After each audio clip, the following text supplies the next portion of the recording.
The kids of Elm Street don't know it yet, but something is coming to get them. There's something out there, isn't there?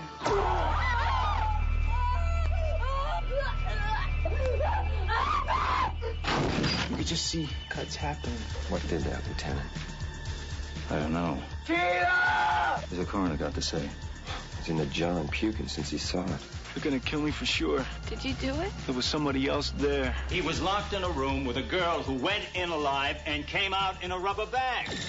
No one knows where it came from or who it will visit next. Nancy? There's something wrong with you. You're imagining things. Nightmare on Elm Street. Do you believe in the boogeyman? No.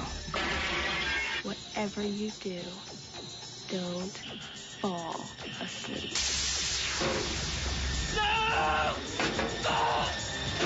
She's the only one who can stop it.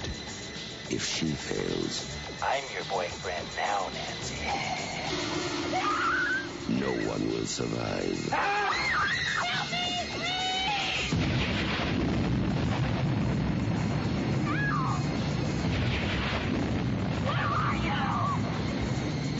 From Wes Craven, director of The Hills Have Eyes and Last House on the Left, a new masterpiece in fantasy terror, Nightmare on Elm Street.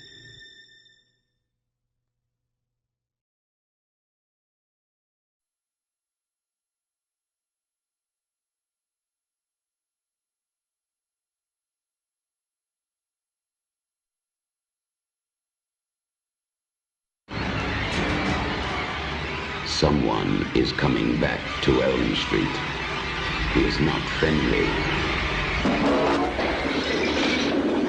He is not patient. Kill for me. And he is not a welcome visitor. No! But he has something terribly special for the new kid on the block. It started to happen again. Dad! I'm in trouble. You've had some scary dreams, okay? Help! Daddy can't help you now. There's something inside him. Fight him! You are not afraid of him. He doesn't even exist.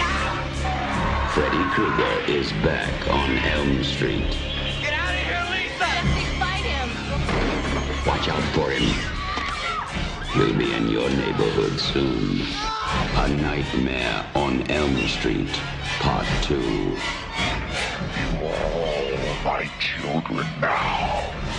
Freddy's Revenge.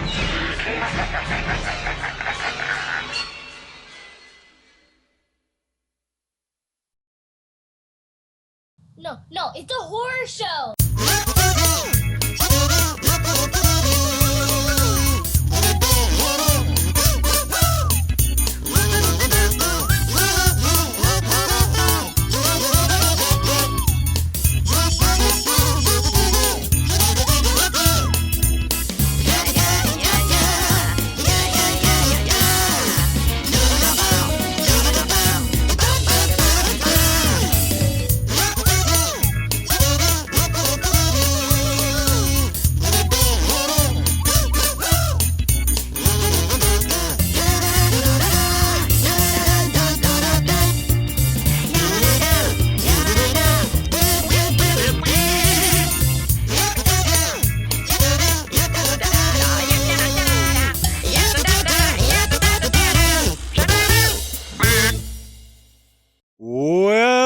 Welcome to the Pope on Film. I am Bunny Williams, and with me is Maxwell Galindo, and I like my daddy and podcast.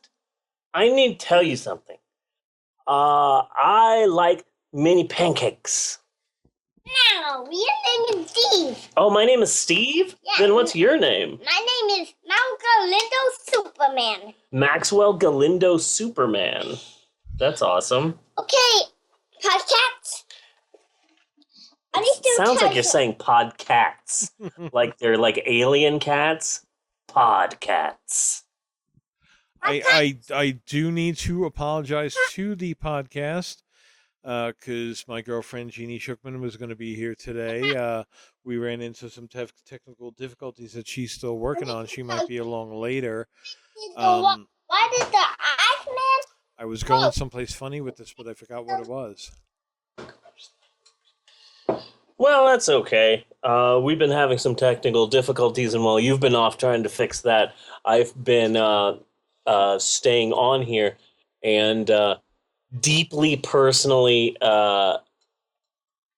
doing some like video diarying. So you have a lot of personal stuff about me. Yeah. Recorded here, and I made specific instructions for you during them. Oh, okay. Hope you see your way clear to honor that. Yeah. So I'm really trying to give Mr. Lobo a good push the best I can. Yeah. I have, I was like, what can I do? What do you want me to do?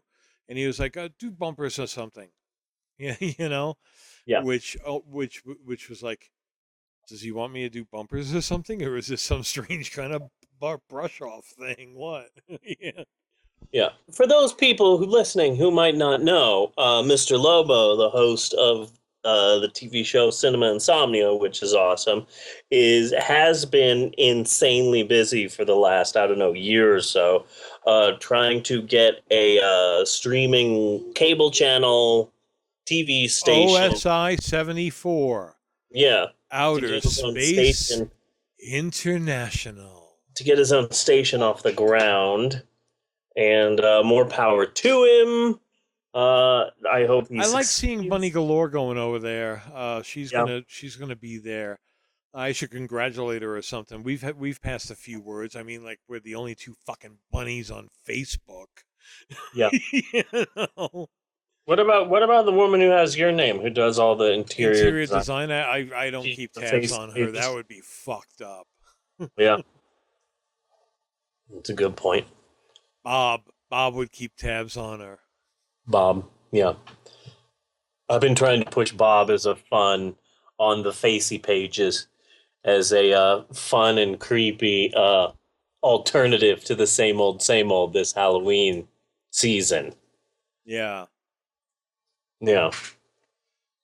Happy to see that there are some new episodes out there in the ether, as it were. So Bob being back on the air, I managed to get 6 and get him out there, so I gotta get down and cut them all, but it was so confusing, and it was that fucking software upgrade I did. Yeah. Because I had Bob done, and I had it all cut, which was at that time the latest version of Premiere. Yeah. And they pushed updates. They pushed up everything up to the 2015 version. And that was at the same time we did the Death of Richie show. Yes. None of my MP4 files would work anymore.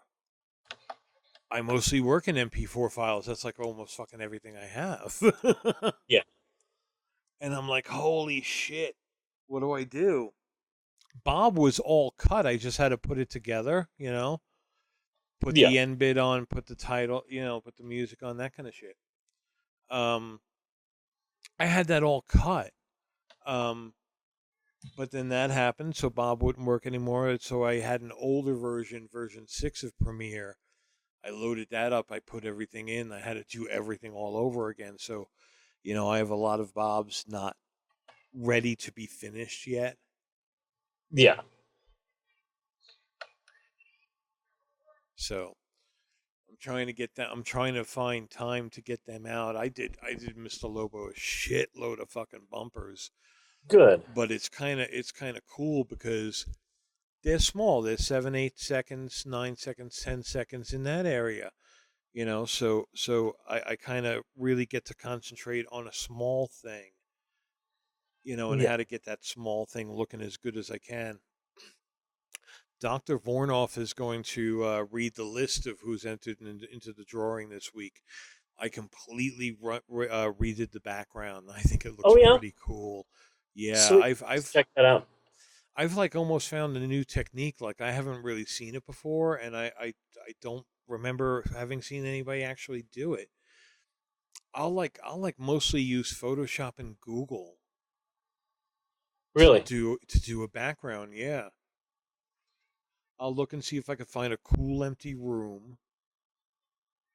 And that'll be my base picture, and I'll get it the right size I need it to be. Then I'll just start looking like what needs to be in this room. So I built his laboratory out of that.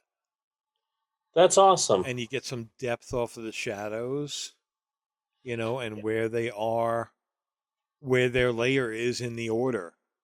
That's also going to be my autobiography, Depth Out of the Shadows. Death Out of the Shadows. The Reverend Steve story. He dared to walk on the wrong side of the tracks. Speaking of, since you mentioned it, I just wanted to do a good lead-in and say that you talked about the Death of Richie episode. Yes. The Death of Richie episode featured Charles Fleischer, who I know is the voice of Roger Rabbit, and he's the guy who said, "I wish I could go back in time." We noticed this too. On the Cubbies, and he's in I have seen the original Nightmare on Elm Street a couple of times, but I never put two and two together and realized that he was in it. Yeah. He was the Dream Doctor kind of a thing. The Dream Doctor that actually says, if we get right down to it, we still don't know what dreams are or where they come from. Wow, that's a great thing for a Dream Doctor to say. I have a serious theory about what happened to Roger Rabbit, Charles Fleischer, and why he hasn't been around so much anymore. I think he explored the extent of the Mo-lead too far. Started taking a lot of acid, trying to put everything into his Mo-lead model, and went out of his fucking mind. That's a good theory. I like that. He had a fucking TED Talk not long ago. Really? Yeah. Charles Fleischer? Yeah. Wow. I wonder if you can search all the TED Talks right on Ted's site. I've never seen any of the TED Talks before. Any of them? Some of them are cool. Yeah, I'm gonna do a TED Talk about how to avoid all TED Talks. Yeah. I'm gonna call it TEDception. Yeah, Charles Fleischer. We have a Charles Fleischer tie-in. Yeah. He's come a long way. This had to have been his next movie after Richie. Yeah. Well, he's also the guy who put the horrible idea in Marty McFly's mind. Yeah. I wish I could have gone back in time, put some money on the Cubbies. Because Back to the Future 2 has just invaded my entire Facebook feed for like a month. And it's still taking over my Facebook feed here and there. Is it? Yeah. Yeah, I'm still seeing some Back to the Future stuff on there. Did you see the meme? I only saw it once today. I think we might see it a little more before it runs its course because it was kind of cool. Oh man, I wish I could. How did it go? On the right side at the top, you had Cesar Romero, and it said comic or comedian or something like that. And then under it, it had Heath Ledger, and it said anarchist. And underneath it, it had Jared Leto, and it said psychopath. And then on the right-hand side, it had the cartoon version of the Joker, and underneath it said Mark Hamill, the Joker. Wait a second, there was a Pope on Film pre-show on Periscope? Yeah. I found, and listen to this. I have a weird, fucked up idea. I missed the pre-show. I found I could download Periscope on my tablet, and if we can all download Periscope, I don't know, it won't download to my phone. So maybe that's coming, I hope. But then it could really be a YouTube video without that whole background going on all the time. We can all jump on Periscope. That'd be fun. And do the show there. And like I was kind of thinking that there should be like some token prize, like a plastic loving cup or something. Yeah. Something not too big, not too austere, something that you can kind of throw right, something that you're not going to break easy, something that's really cheap to fucking ship, Yeah. Like those decoder rings that Mr. Lobo used to give away. I think he still does. Yeah.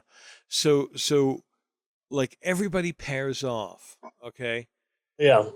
And at the end of the show, because on Periscope, like we would all be on Periscope individually. Okay. Yeah. So like I might have 10 followers. You might have 12 followers. Yeah. Tasha has 18 followers. Tasha is a blonde-haired, blue-eyed, big-boobed, big-butt woman. She would have a lot more followers than that. Just being honest there. A lot of followers. Oh, Jeannie's online. I think she's got it. Ooh. Okay, wait a second. How do I? She needs a moment.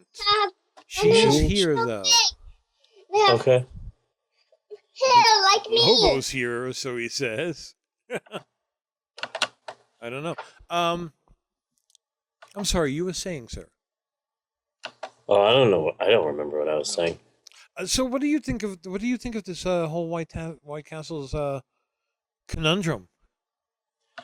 I've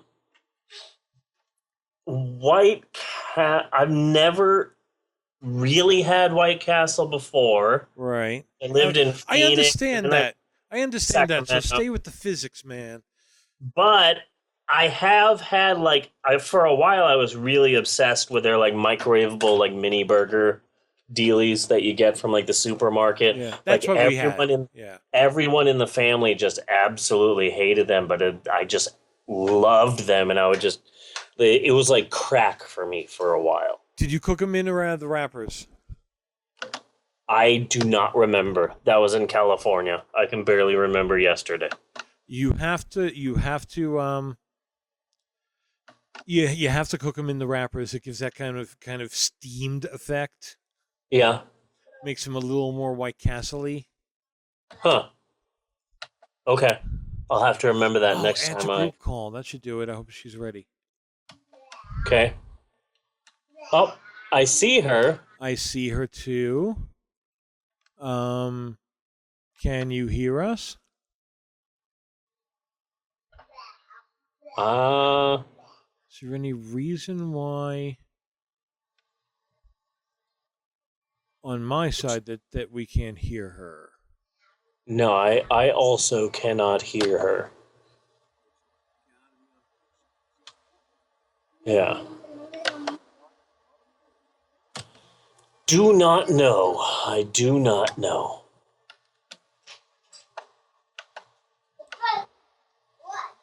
Trying. Okay, hold on. Let me pull off a headphone. Okay. Honey, can you hear us? Yell if you can hear us. That's right, Maxwell. The bird is the word. So apparently she can't hear us either. Let's take a quick break. Okay. We will take a quick break to iron out some technical difficulties, folks. But we will be right back after these commercial messages. Do you like comic books? Me too. Do you listen to podcasts? Are you still talking to me? Cool. I have one called The Comic Book Update. So? I do weekly reviews of story arcs, comic miniseries, ongoing titles, and more. I don't care. I know, right? So all you have to do is go to the website at comicbookupdate.com. Why would I do that? We post daily previews of new comic books every day. Ugh, Someone save me. Every weekend is Cosplay Sunday, with blog posts featuring cosplayers from around the world. Excuse me, miss, is this guy bothering you? Back off, buddy. She's with me. Yeah, I don't think so.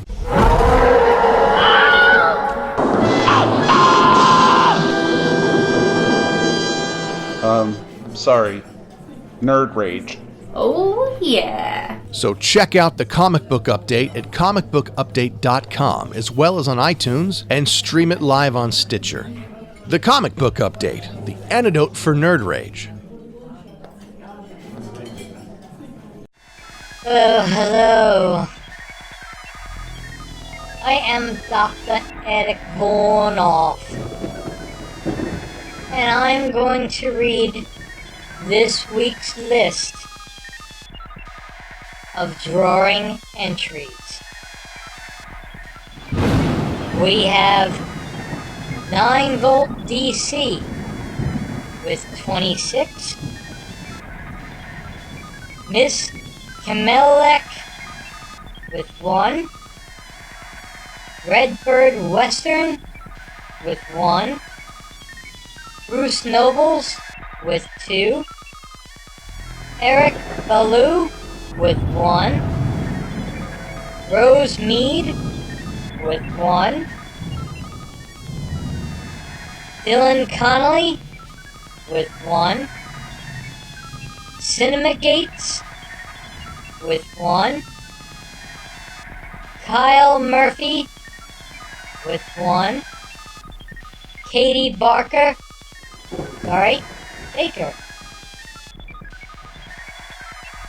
with 1, John Hintergart with 2, Jacques Alpanaf with 2, Faith Michelle Thurman with 3. Good luck, everybody. I wish you the best.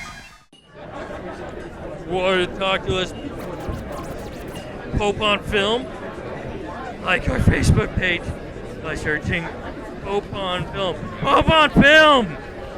You can follow us on Twitter at Pope on Film. Or email us at pope@undeadcow.com. Not sure how to listen? Well, just find us in the iTunes store by searching Undead Cow. It's all one word. And you know, if you're really hard up, you can always find us on Stitcher, and of course YouTube at youtube.com/users/UndeadCowFilm. I'm gonna go throw up into this bowling chute.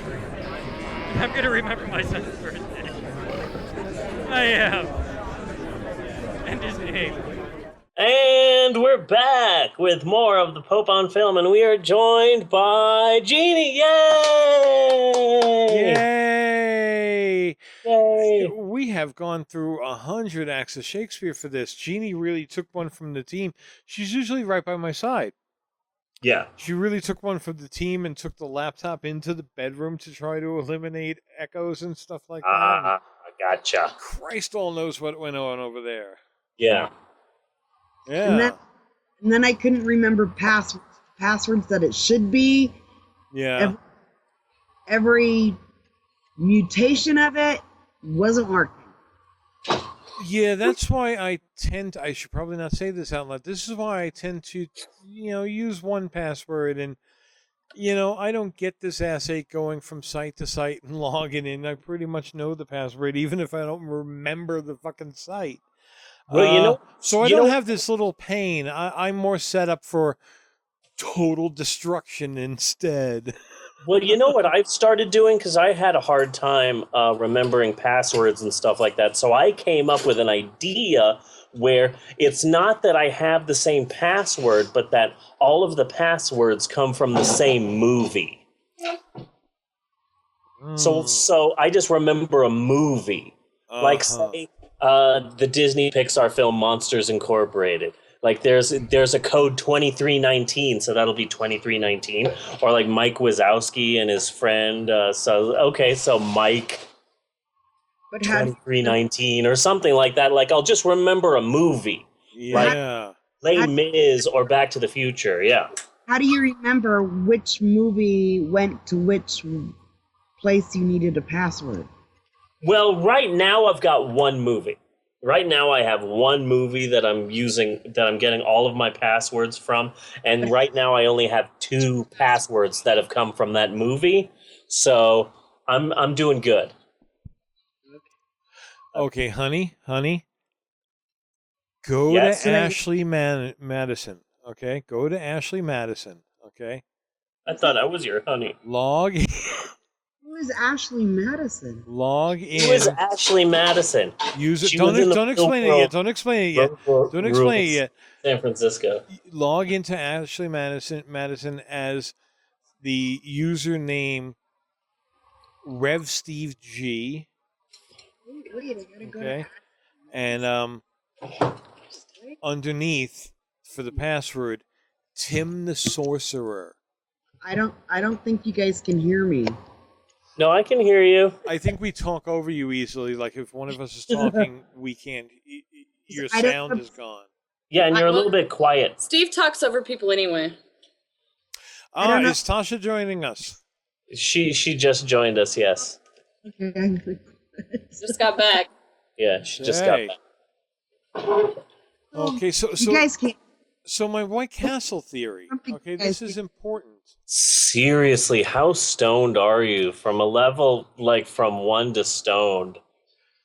Okay, it is a White Castle hamburger is either completely absence of awesomeness. If I yell, can you hear me? Yes. Or awesomeness personified. Yes. And they cannot possibly be both. I mean, the math won't hold up, okay? But this could be a link to dark matter. Dark matter could come directly from White Castle hamburgers. It's an interesting theory. I'm not sure if the math holds up, but we'll see.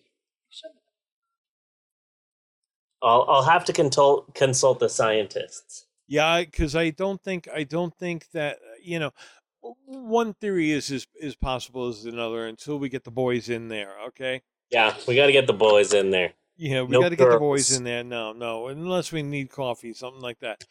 You guys can't hear me, can you? Yes, we can. I heard you that time. Are you saying anything? I was before, and I don't think you could hear me. We can hear you now, sure. You need to project. I thought I was. Okay, well, you're doing pretty good right now. Okay. I wonder if one of these skinny silver microphones would help. Oh, I don't want to mess with anything else. No. Well, again, it's probably the jack that's the problem. Mm-hmm. Jack not name, Jack job. Yes. So this is episode 51. 51 of our podcast. And I mentioned this before during that period in time when we were having technical difficulties, but I'll mention it again. Our Night of the Living Dead episode was over 3 hours long. And our episode last week, our big episode 50, was over 4 hours long. But so they were both awesome episodes. They were both really good episodes. So there's 2 ways we can do this episode 51.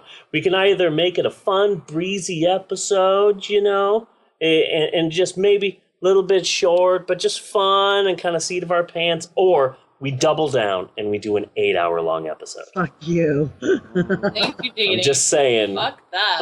I'm just giving you guys options, and there are 2 options. We can do a fun little episode, or we can really push the limits of podcasting. Okay. No. Okay. Wait a second. If we decide, I am not decided yet, but if we decided for the 8-hour version, okay, Some No. serious ground rules would need to be established for us to be able to go through this. For one, okay, everybody would have to be dressed comfortably. Okay? I'm in pajamas. Two, I am in pajamas. That's Spanish for pajamas.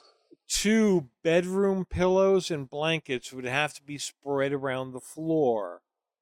Kind of like a nesting ritual. Well, I don't have any of those, but I do have a tennis racket and a pumpkin, so I think that I could MacGyver something. And then as we proceed with the podcast, we would all have to play Monopoly. No. That's fine, just not Clue. Just not Clue. I fucking hate Clue. And that's all his daughter wanted for her birthday, was somebody to play Clue with. And I was going to play with her, but then she forgot, and I wasn't going to remind her because I fucking hate Clue. Because you know what? She said to me, Daddy never played Clue with me. Neither did Emerald. Yeah, but that was like a few days ago.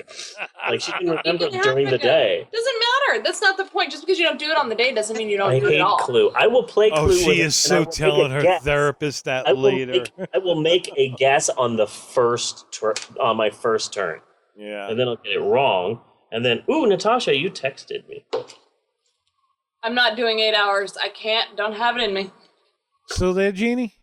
No, yeah, I'm still here. Yeah, I don't know. When you speak up, we can hear you. She's whispering. Is she fucking with us? She like whispering? She can't hear her? She's on a second computer in the bedroom. She's taking the team. Taking the team. One for the team.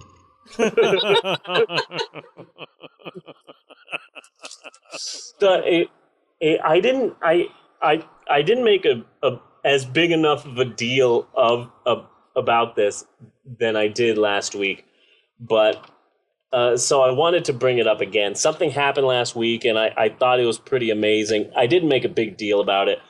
Last week, though, I was watching last week's episode. I was listening to it on the on our feed burner, on our Stitcher. And how amazing is it that James Wells at 9 Volt DC, he had 200 entries into our contest. That was like mind blowing. And to be honest, you know, I try the best I absolutely can. I could have missed some. That is incredible that he had such a massive amount of entries last week and did not win. That's incredible. Yeah. Mind blowing. That is history. That is historic. That is.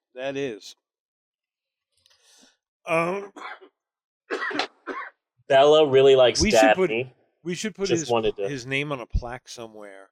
Yeah. At a rest area.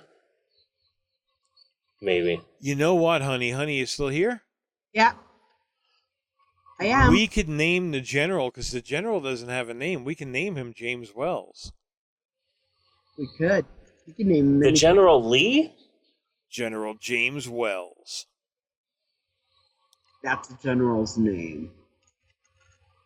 Who's the general? You mean the guy on the commercials that's really short and sells car insurance? No. He's one of Dabney's characters. Yeah, you're really cutting in and out. I don't know why. Okay. Bella really likes Dabney. Yeah. And Vornoff is looking really nice. And I really like the fact that you added that video. Scrappy? Lin-Manuel performing Hamilton in front of him, laughing at him. And I love the fact that video has captions so you can read the lines to the song, which is a really fucked up song, which makes everyone laughing at him all the more painful. Yeah. That's why one day we got to really figure out how to do video of some sort. I mean, kind of tough when you're in Oklahoma and I'm here, you know? Yeah. But, like, if we could use Periscope or something like that and make a bit more of a real show out of it. Yeah, honey, you weren't here, but there was a pre-show. There was a Pope on Film pre-show on Periscope. I missed it. Really? Yeah, but if I know anything about pre-shows, then all that happened before the pre-show was just one or two wrestling matches that you don't really care about. Yeah. You know? Like Mark Henry versus like some lame person. Well, if I knew anything about Periscope. Eugene. Yeah. No, man. Most of the times I couldn't aim the Periscope camera. Eugene. I really had no problem with the camera before. But aiming the Periscope camera was fucking weird. So I'm mostly not even in the fucking shot. Nice. I'm cutting and I'm folding little slips of paper. I'm editing like the whole beginning. The only thing that's missing from this edit of the Pope on film is the audio track. Yeah. Nice. The trailers are in, the theme song is in. I picked out which kid says what. Yeah. So Bonnie and Natasha and Jeannie, you still there, Jeannie? Yes. Okay. I've got an activity for us, and I think you. Okay, there's an alternative. Before you give her that, there's an alternative. Let's explore that. Okay. Okay. Okay. Hold on.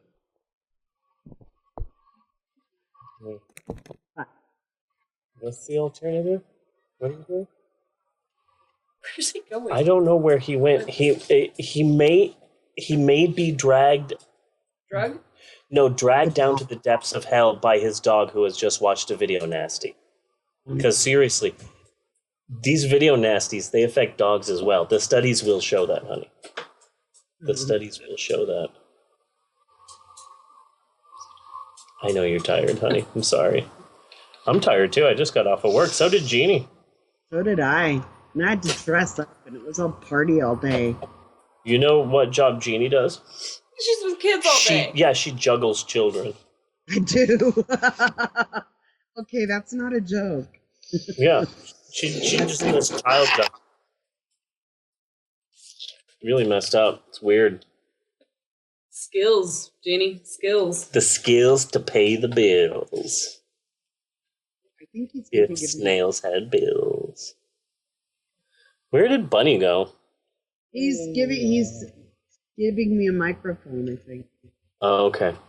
Bunny is a kind of a nickname. I'm going to call him by his full name, Bunforth.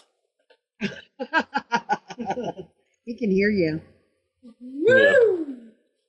His real name is Bunforth, but people just call him Bunny. I'm assuming. Anyway, that's what I'm going to call him. So I want to be more formal in my podcasting. Okay. Oh, he's MacGrubering it up. Yes. Nice. If you only see him.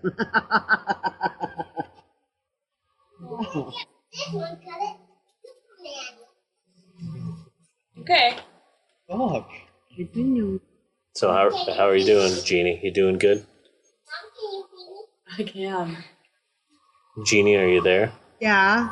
Okay. For a second, I thought you weren't there. Like Bunny was gone and Jeannie was gone, and suddenly we were like acting out a slasher film. Like I was like the last girl standing, like in every horror movie. He was over there with earbuds wrapped around his face. Earbuds wrapped around his face.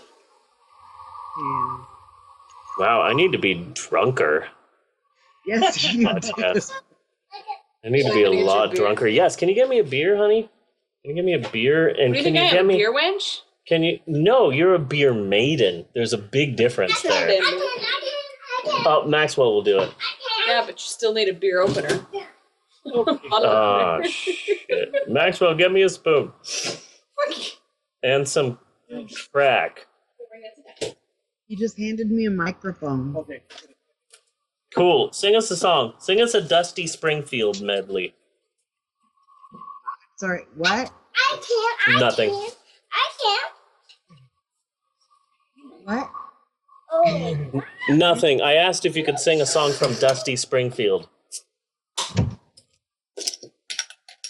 Thank you. Well, watch your shows. I love Dusty Springfield.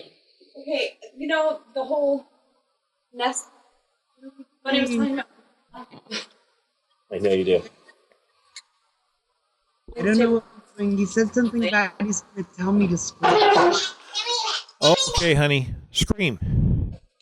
See, I told you. No! I got scared. Okay, I put her on a completely different recording unit, so she's recording. I just needed some way to be able to sync it up. Gotcha. Okay. We're still going to have a little trouble hearing you on Skype, but we'll still get the recording of what you said. Good. So anyway, I have an activity for all of us. Yes. This is a good activity. You guys are really going to like it. No. Does it involve goats? It could. Lies. No, it could. It could. Okay. So here's the thing, okay? So that video recently came out of a 16-year-old black girl getting a UFC'd by a white cop at a high school, getting a Kimbo sliced. I don't know UFC, getting Ken Shamrocked. Is he still around? He's not fighting anymore, is he? He used to be a mixed martial arts. That's like why he left, right?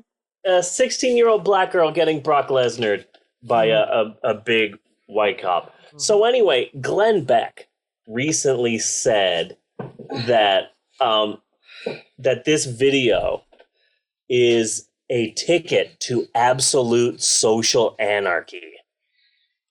That what it shows is a young black girl saying, I don't have to listen to this cop. I can do whatever I want. And the fact that she is now seen as a victim means that people all over the nation are going to say, hey, I don't have to listen to cops. I can do whatever I want. And society is going to collapse.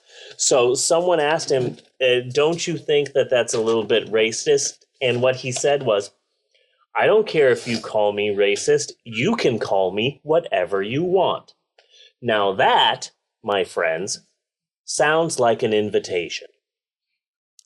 So I told you about the deer, didn't I? Hold on a second. I just wanted to take some time to say that Glenn Beck is a retarded goat fucker. Yes. Now go ahead. And I have seen him at the meetings. Yes. Yeah. Yes. Wait, Glenn Beck is retarded goat fucker, or he fucks retarded goats? No, he fucks retarded goats. Oh, that's fucked up. Yeah, no, that's even more messed up. Not retarded goats, but those ones that faint. You know, in the videos where they're just regular goats, and you just scare them. You just go, trying to go lay down somewhere else. Booby traps, and then they just faint. Yeah.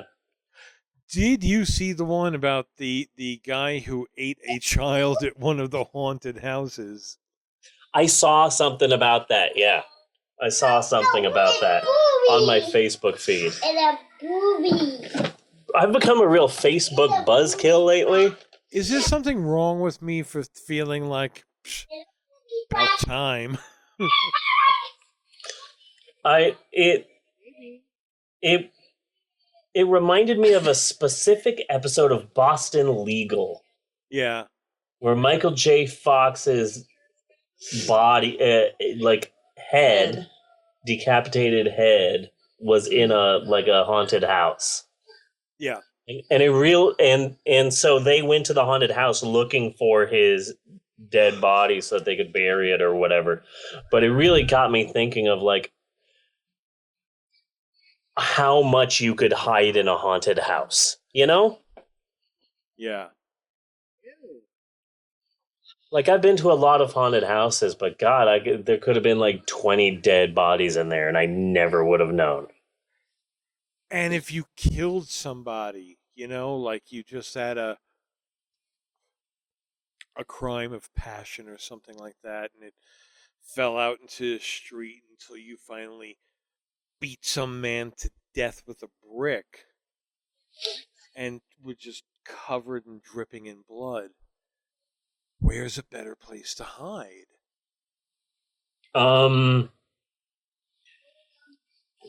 Because I've tried McDonald's.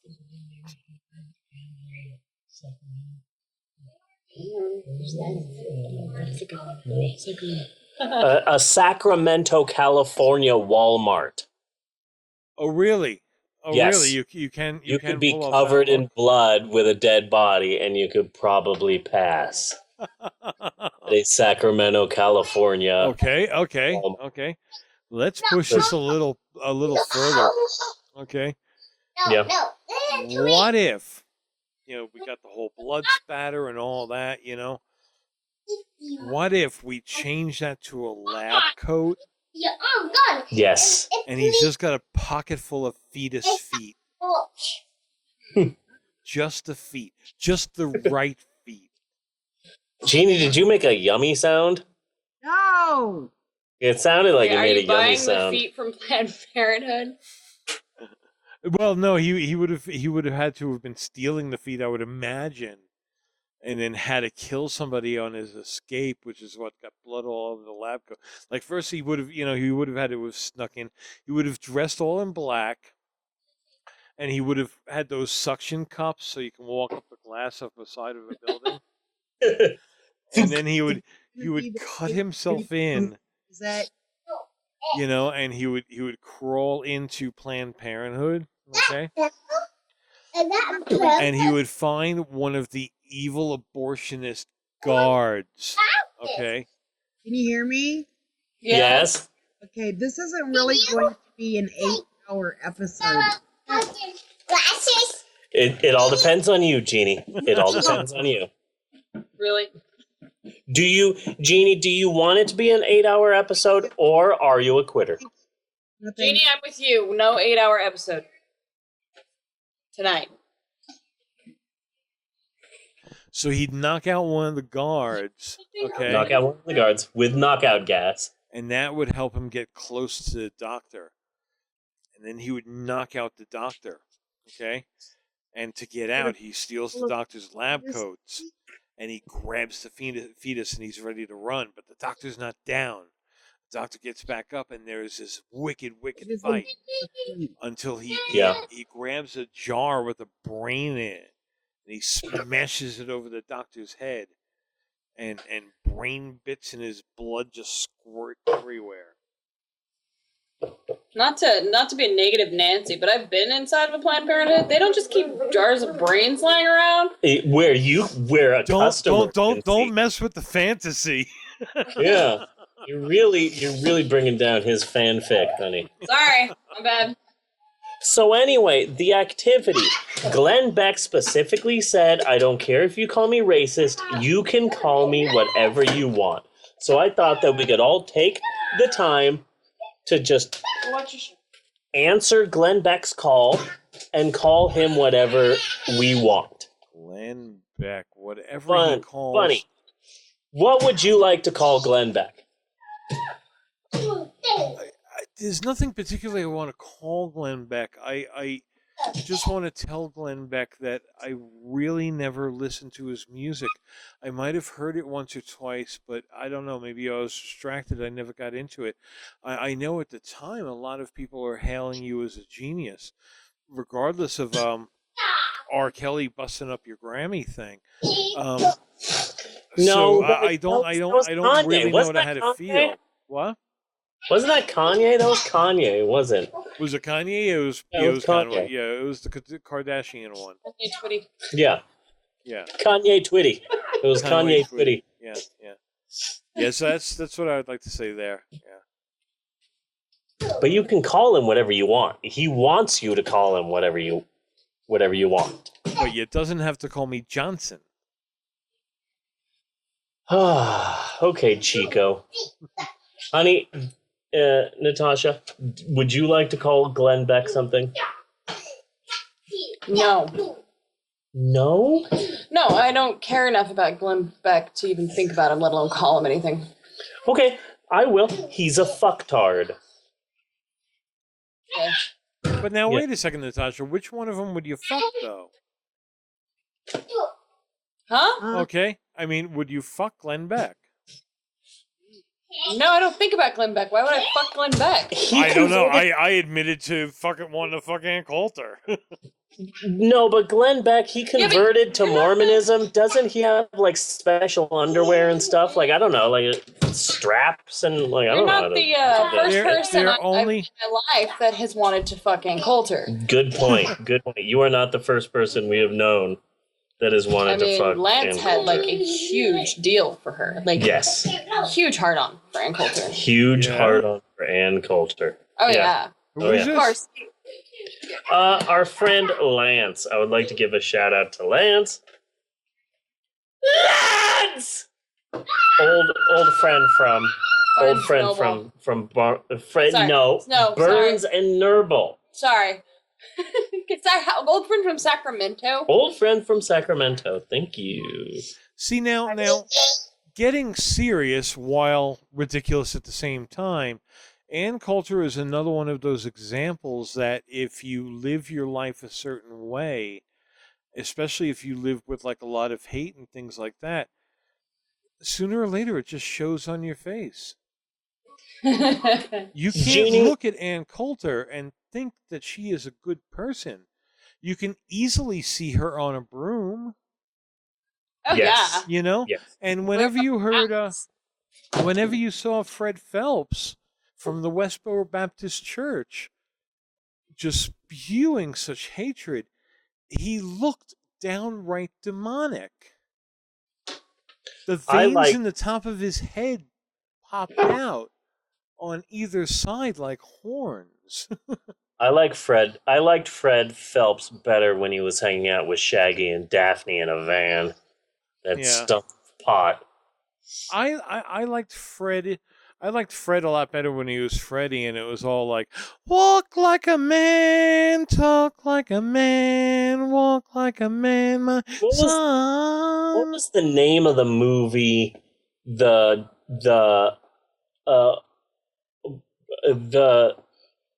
Robert Downey Jr. movie that had that song that made me fall in love with that song. Yeah, we just watched it a little while ago. Something Spirit.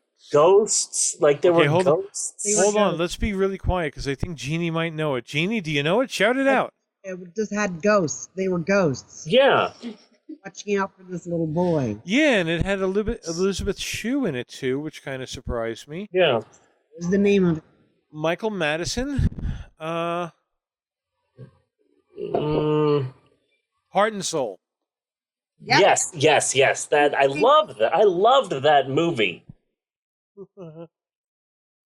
It was okay. It was decent people doing a job. Yeah. But the job was silly.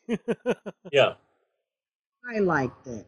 Every time that song comes on, if that song comes on and I'm walking, I always want to do that kind of dance type of walk that the ghosts do.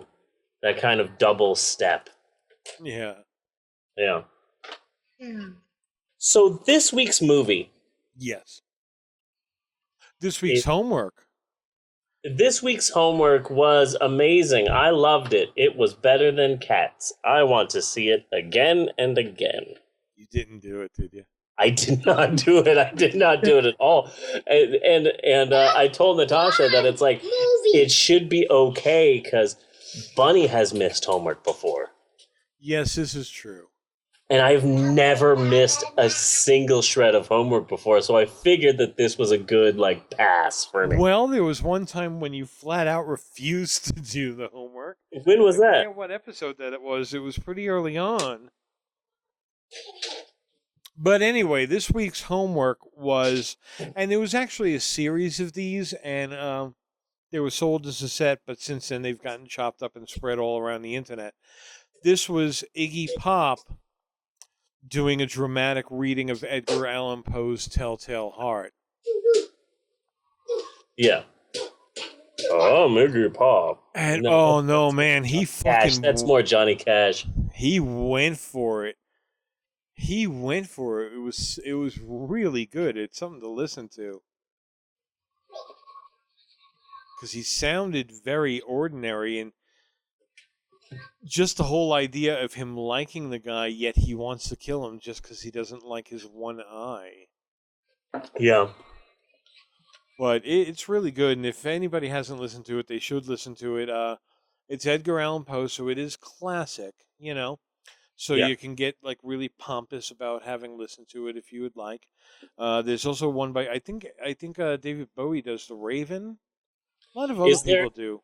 Is there a part in there where Iggy Pop compares Edgar Allan Poe to hypnotizing chickens? I could have missed it. That's like hypnotizing chickens. Yeah, it could. Okay. But that's it. That's it. That's all I got to say about the homework. I've got it on my YouTube, so I'll probably watch it next week or some No period makeup in work time. allowed. Jeannie. Yes. There you are. So you don't particularly like horror movies? Okay, I've got more used to them. Really? Well, that's good. What did you think about these movies?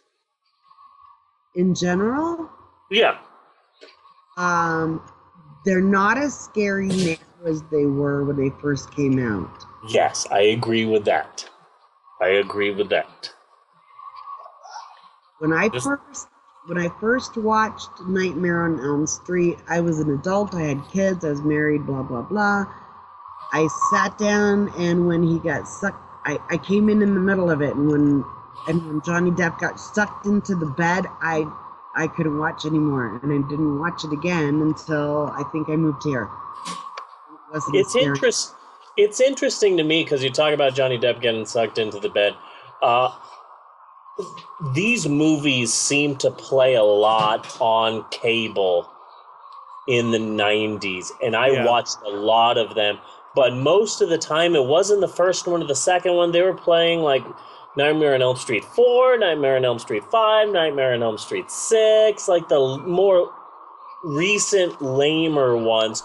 So I'm used to a Freddy that kills people ironically. Okay, now Jeannie has become a bit desensitized to these movies. Should I explain why? Yes. What do you think, Jeannie? Is it because of the video nasties? No. So we're sitting there and we're watching Nightmare on Elm Street. And there is a classic effect, a really good effect, something I really appreciate, where Nancy is laying in the bed and Freddy starts pushing out through the wall. Yeah, I love that scene. I love it too, but we're watching it and I couldn't help but break it down. Okay. Just kind of like, okay. This is how they did this. If you have enough latex and enough room, and it doesn't take all that much room, a warehouse, you need a warehouse. You can make a good chunk of wall just out of straight liquid latex. Pull it as tight as you can. Paint it the same color as the wall. Have Freddy push through. And as he's pushing through, hit the backlight on him. Yeah. So that kind of ruins... Go ahead, Jeannie. I said ta-da! Yeah. Ta-da! That kind of ruins the whole suspension of disbelief and horror aspect. Yeah. True. Very true. So this week's movie is Nidget Mare on Elm Street, number 1 and 2. And I gotta say, I'm gonna skip a little bit to the end. I am so glad that I chose to do both films because I'm not that familiar with the second movie. I'm not even sure if I've ever seen it all the way through before. Yeah. But I'm so glad that I picked that film because the first film is a pretty good movie. It's a pretty decent movie. And the second film, if that film were a person, then that person would be flamboyantly gay. Charles Nelson Riley? Yes, it would. Charles Nelson Riley and Liberace had a baby. Who is a current? Have we lost all Of the Charles Nelson Rileys? Taylor? He's not dead? No, he was in like 2 of the Jackass movies. I think he was in all of the Jackass movies. Oh, wow. Yeah. I thought he was dead. No, he's still kicking. Did you ever wonder if he cum confetti? I am picturing that in my head right now, and I just want to tell you, that's the coolest visual I've ever. See, here's the thing: you want to How look at it as awesome a visual, is that? a visual, and he's like, and he has that voice like, oh, oh, oh, oh, confetti everywhere. Okay, confetti everywhere. Yeah. What? Could you imagine the tiny paper cuts on your penis? Ew, ew. Why you gotta take it so dark, honey? We're just having a fun conversation about ejaculating confetti, and you gotta take it there, don't ya? Sorry. Gotta push buttons. Sorry, but that's all I can think about, though. You totally brought down my really awesome impersonation of Rip Taylor about to have an orgasm. Like, that was spot on. Yeah, but he'd be screaming when the confetti came out and he started ripping his dick apart. God damn, honey. What are you gonna do? I would watch both versions.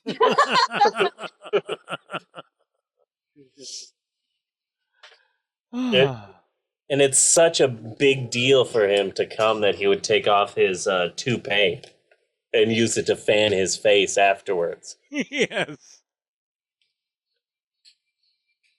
God, now all I can think of is inner urinary tract paper cuts. Thanks, honey.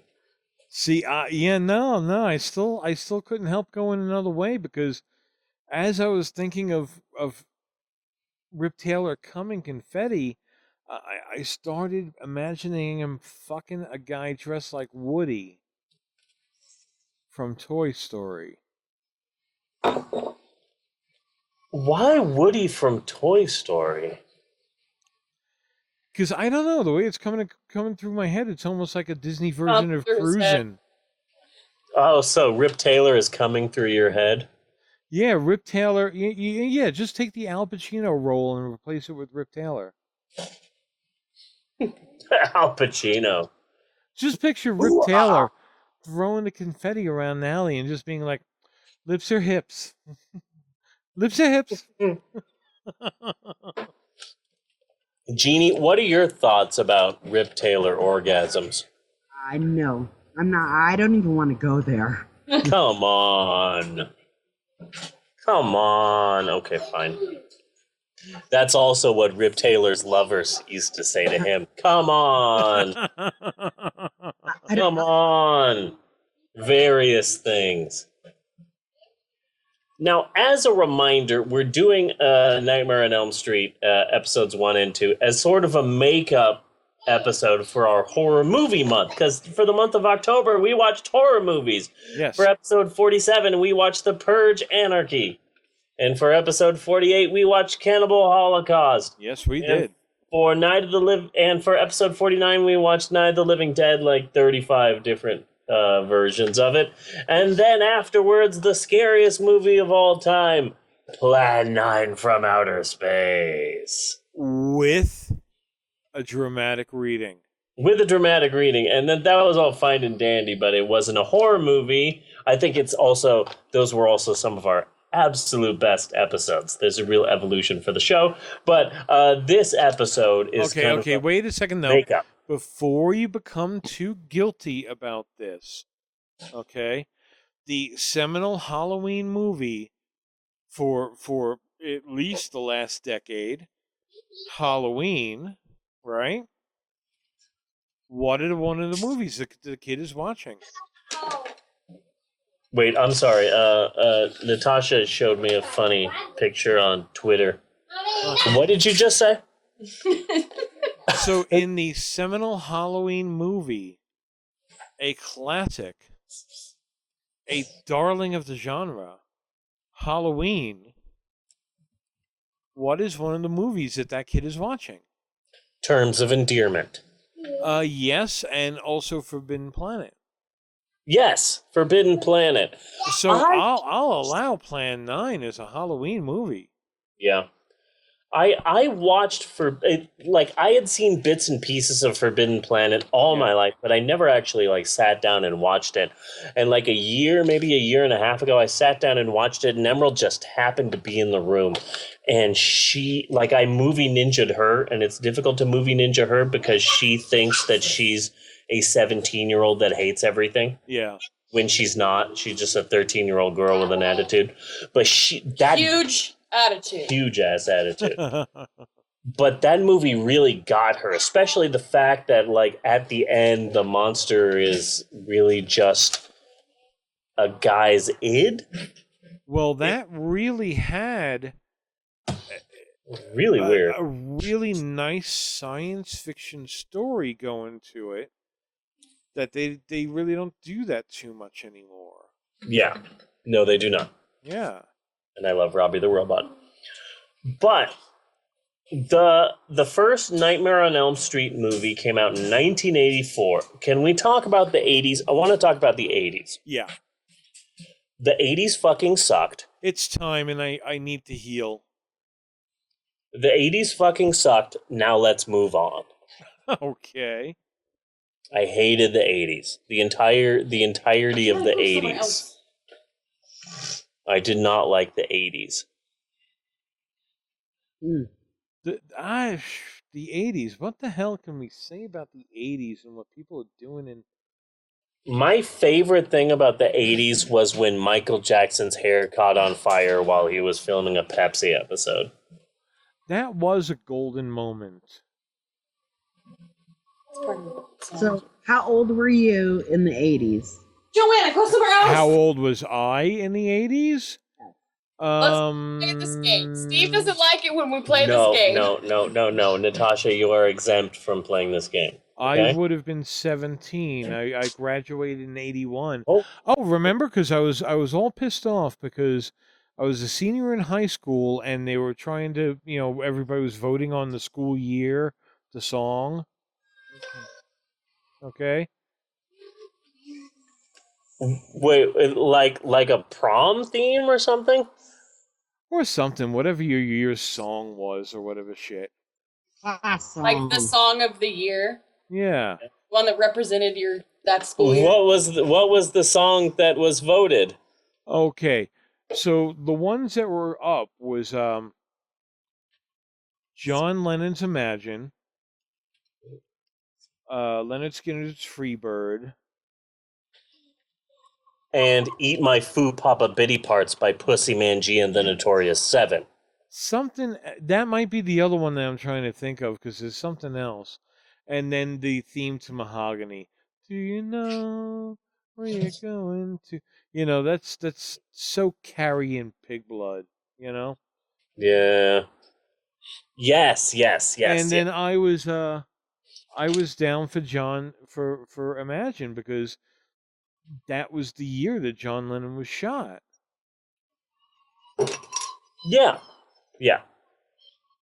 So, he was shot December 1980. That was my senior year. Then you graduate in the summer. It's 81.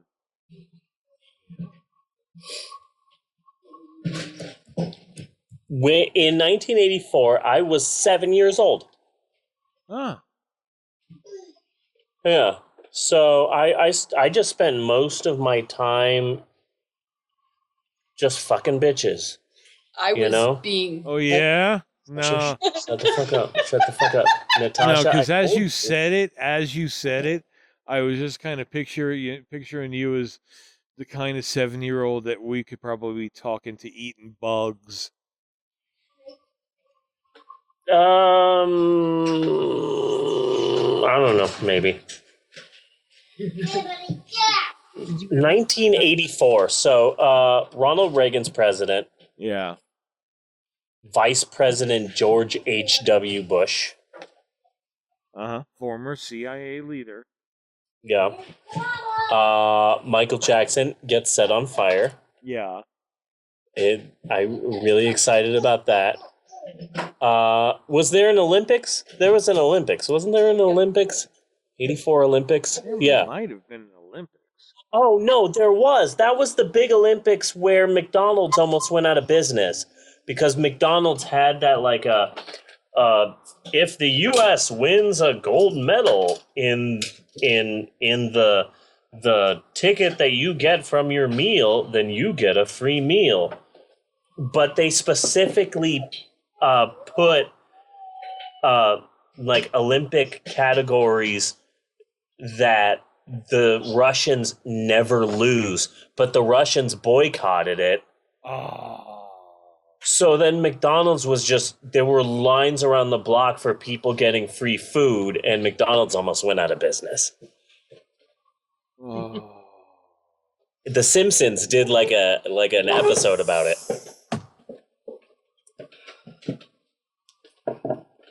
Yeah, I remember that Olympics.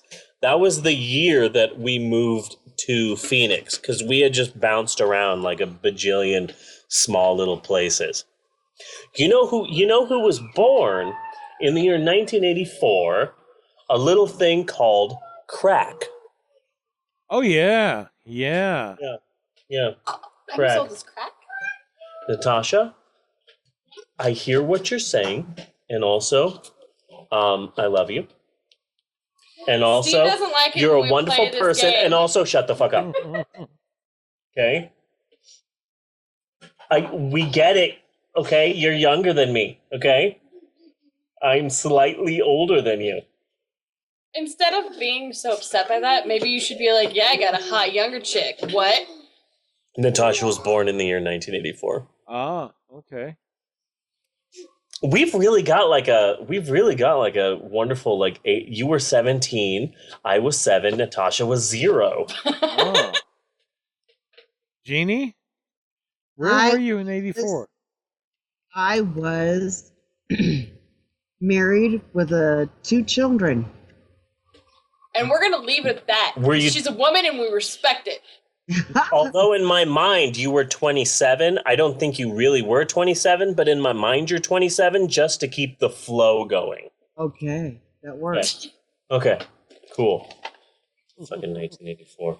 So, Nightmare on Elm Street, 1984 by Wes Craven. Uh-huh. And I'm not sure what to say because I don't want to I have spent a lot of time on this podcast talking about Wes Craven, which is weird because I don't like him. I didn't like him because he's fucking dead now. You know what he died of? What did he... he died of a heart attack, didn't he? Nope. Crack. Yeah. No, you're probably right. Was it a heart attack? Or did someone kill him in his dreams? I would vote for that, just for the hell of it. I am vaguely obsessed with Wes Craven.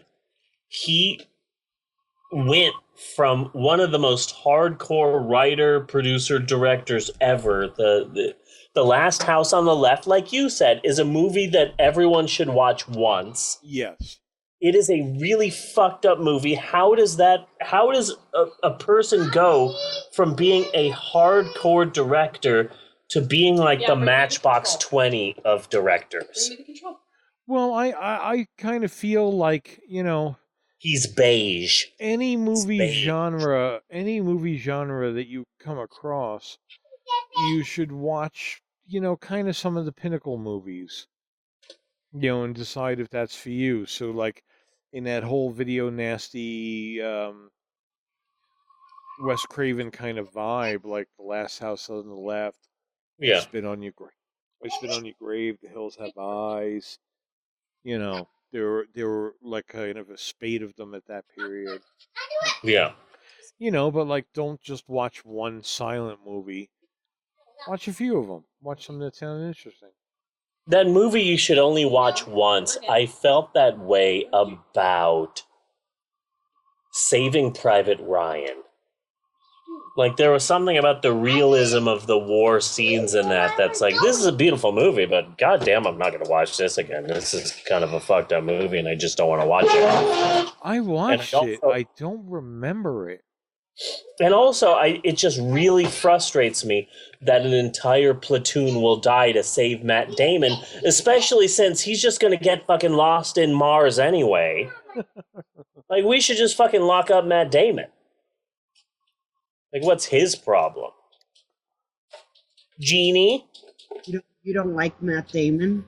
I like Matt Damon just fine, but he just gets into a lot of shenanigans. And maybe we should just put a short leash on the guy. Matt Damon hasn't been the same since he broke up with Ben Affleck. I know he hasn't. That's a fact. Jeannie, is there a movie that you like and or appreciate but wouldn't necessarily watch again? Oh, one that I like. I could think of one that I really, really hated, and I'd never watch it again. Like what? What movie do you really, really hate? Oogie Loves? Well, I probably wouldn't watch that again, but that wasn't on my list. No, it was being John Malkovich. When Being John Malkovich came out, I loved that movie, but I think I was just caught up with, like, I was like in my 20s and everybody else loved that movie, so I love the movie. I cannot watch that piece of shit now. I cannot fucking watch that movie. That was such a shitty fucking movie. Is it a comedy? Is it a drama? Like, it can't make up its fucking mind. Yeah. I didn't like it. I had seen it later in life, but it just rubbed me a lot the wrong way to watch a movie, to just be like, you're not really as smart as you fucking seem to think you are.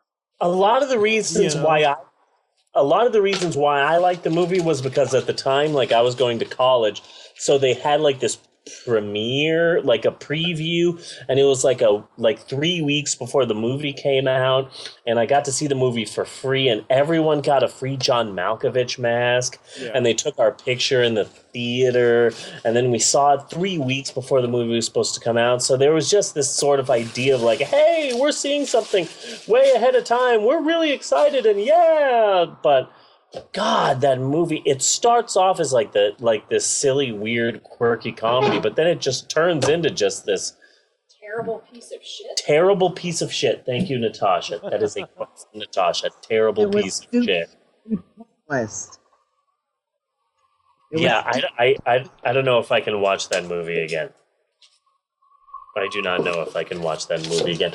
But I will say I do respect that movie only because it probably took a lot of guts for John Malkovich to play John Malkovich in the movie Being John Malkovich. I can respect that.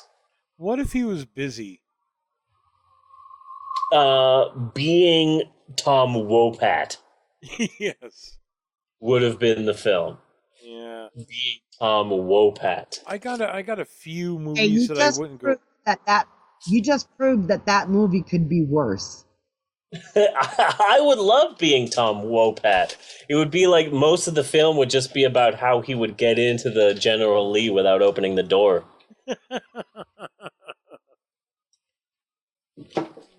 Love Tom Wopat. Okay, so if we were going to recast The Big Chill, Tom Wopat would definitely have to be in there. And I think you would have to be the Tom Berenger role.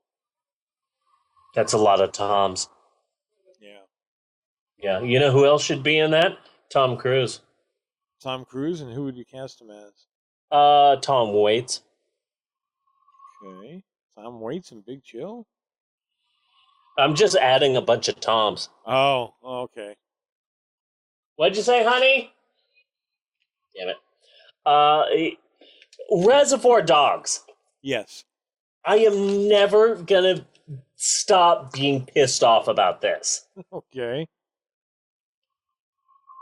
Fucking Wes Craven makes The Last House on the Left one of the most fucked up horror movies in the history of mankind, and he has the nerve, nay, the audacity, to walk out of a screening of Reservoir Dogs because he thinks it's too violent. What the fuck? Yeah. They don't even show the ear getting cut off. No. What the hell is your problem, Wes Craven? And I've seen ears in movies cut off before, and they always have that same kind of look. Yeah. Because really, what else can you do? But that's not how a real ear would look like if it was cut off. Yeah, like the brain that wouldn't die had a gorier ear being removed from a person's head scene than Reservoir Dogs did. Yeah, it would be like bleeding from the edge. It would be a lot smaller. It would be bleeding from the edges. Could be kind of runny. Don't really know. But you would still be able to see the hole going inside the head and that. Yeah, but also cartilage. Would it bleed that much? Like it would bleed, but it wouldn't movie bleed. I think get that like you would... the Monty Python, you know. You wouldn't get that. Yeah. That's an ear is basically cartilage, so it's not going to bleed as much as you think it would. Yeah. Well, so much the difference. And actually, how much would that hurt? You wouldn't want them to do it, but like, say if it was going to be your pinky or your ear, and you had to make a choice. My ear. Yeah. Yeah, that's what I would think. I know that you will probably cut this out in post, but I'm hearing a lot of wind. I am hearing some whistling or something like that, like a and slight it just echo. sounds awesome because just to kind of pull the curtain a little bit, we're recording this on Halloween Eve. Yes. And so it almost feels as though like I'm not actually hearing a sound. You just have a CD of cheesy sound effects in the background. Yeah, it's like an undercurrent. Yeah. Yeah, it sounds like Jeannie standing next to a highway or something. It sounds like Jeannie standing next to a highway. Exactly. Jeannie has been driving this whole time. And we've just bought into the lie. What'd you say, babe? Never mind. Oh, sorry. Well, I could take a piece. I was playing around and I made a little piece for a horror sound tutorial I was watching. Yeah. So I sang My Little Playmate really slow and recorded it. Yeah. No. You know what you should do? Here's another one of my like $1 million ideas. Okay? Yeah. You make a like one of those like a horror sound CDs of like horrific sounds. Oh, but I wish I could do that. I'm not nearly as good with my sound. No, but here you go. You update it for modern day. So it's like a businessman going, I can't get any bars here. And then it's some girl, like a teenage girl going, oh my God, Twitter's down. Oh my God, Twitter's down. Thank you, honey. And then it's like some guy going, is the Wi-Fi broken? Modern day horror. Well, I also think when your phone rings for the last time and you've been waiting for somebody to call and you gotta get it before it flips over to voicemail. Yeah. Because then they'll hear about the Satanists or whatever weird shit I have on my voicemail. I have no idea what I recorded on my voicemail, but I recorded. Do you have the thing that I have? It sounds like you have the thing that I have where, like, a long time ago you recorded a voicemail message and then you've forgotten what it was, but you check your voicemail, like, a year later and someone goes, oh, that was so funny. Anyway. No, because I've always remembered my last one. this is only the second one since I've had a cell phone. The last one was. Sorry, the person you were trying to reach has a voicemail box that has not been set up. I haven't set up my voicemail box. Oh. Thank you, honey. Wow, you were really helping me out in this episode. Thank you. What are you eating? Are you eating a Tootsie Roll? I mean, are you eating something that's medicine and not candy? Maxwell just paid attention for like the first time in this episode. We want to make sure to keep the candy to the adults. Seriously. It's just my one. Seriously, Bunny. Yes. If Teresa's daughter is my daughter's mother, what am I to Teresa? If Teresa's daughter is who? Is my daughter's mother, what am I to Teresa? Son-in-law. No. No. The choices are grandmother, mother, daughter, granddaughter, or Teresa. I was talking about this in the beginning, like for a second, like a good chunk of the family was a bit obsessed with this. Yeah. But someone posted a picture of this riddle like in the morning on their Facebook feed, and like I scrolled past it and then went about my day. But I found that 10 minutes later, I was still trying to figure this out in my head. So I went and I saved the photo on my phone, and then I went about my normal day. What? But then like on my first break, I'm like, oh man, I've been working for like 2 hours and 45 minutes. I'm exhausted. I hurt. I ache. This is a very difficult and demanding job. I'm just going to kick back and read this magazine. But first, let me look at this. Okay, so if Teresa's daughter is my... Okay, let me get a piece of paper and a pencil. Yes. And tried to figure it out. Okay. And just... I have thought about this throughout the entire day. Okay. And so we write down eventually- Teresa and we draw a circle. Eventually... And then her daughter, so we draw a line down. Let's call her Kelly. So Teresa's daughter is named Kelly, and we put a circle around that. Kelly is originally from New York. Yes. She recently moved to Oklahoma, and she's a bit quirky. She's also a very attractive woman. Yes. I'm writing some fan fiction for Kelly. Huh? Eventually, I just broke down and did a Google search for if Teresa's daughter is my daughter's mother. Yes. And I had the answer, and I still don't know I explained how. it to you. And yes, Natasha explained it to me like a bunch of times, but I still don't get it. Okay, so now who is Kelly? This chick I work with, I really like her. No, come on. Kelly is Teresa's daughter. Yes. Then who does she hook up with? Her next door neighbor, and he's kind of nice. I'm sorry, I keep talking about Kelly from work. He named her Kelly, so I automatically like. Okay. Kelly So McGillis. it's Kelly not McGillis. Kelly anymore. It's not Kelly anymore. It's Bathsheba. Oh my god. Bathsheba.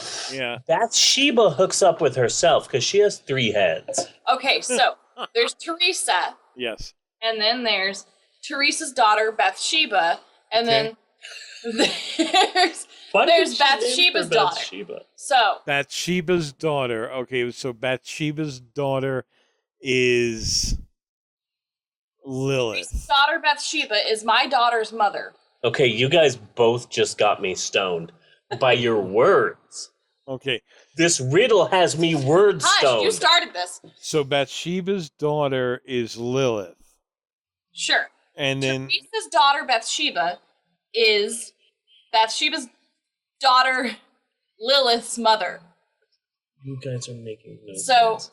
who is she to Teresa? Lilith is married to Frasier. Shut up! You're gonna... Okay, so then Lilith has a daughter. No. Lilith... Lilith. God, I hate riddles. There's 3 people in this story. There's Teresa, her daughter, and her granddaughter. Okay. The person asking the question is either one of those. I hate riddles. If Teresa's daughter, fuck you, Jim Carrey, Bathsheba, is Bathsheba's daughter.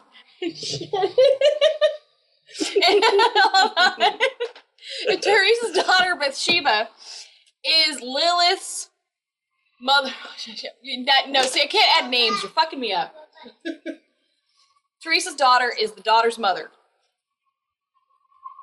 Who is daughter is the daughter's mother. Yeah, Jesus, the daughter. Jeannie, have you figured this out? Teresa's daughter is my daughter's mother.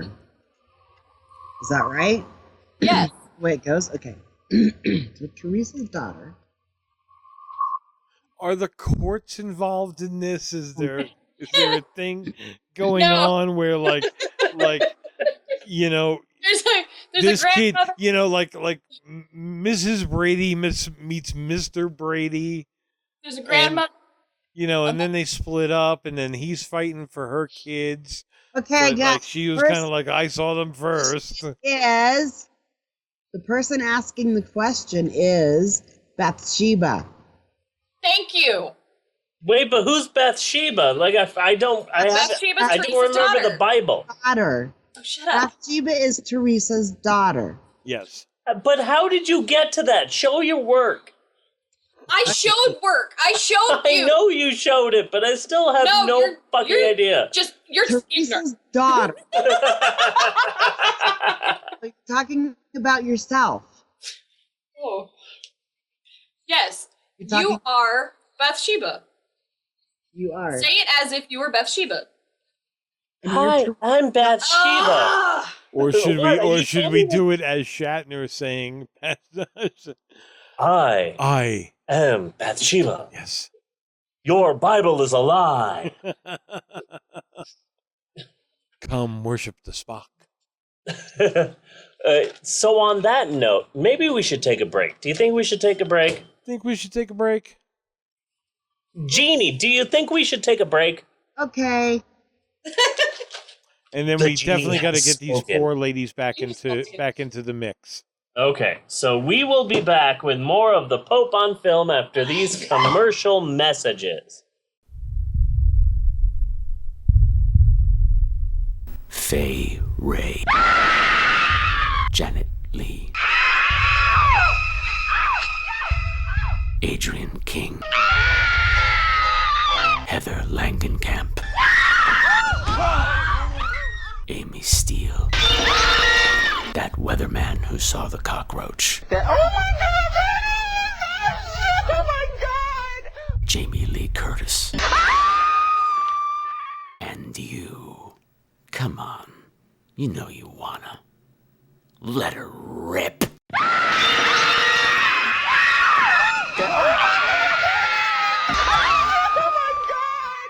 There. Now don't you feel better? You are now officially a Scream Queen. Come play with the rest of us at www.screamqueens.com. That's Queens with a Z. Or you could subscribe to us on iTunes. Either way, it's gonna be fucking fabulous. The Scream Queens Horror Podcast. It's where horror gets bent.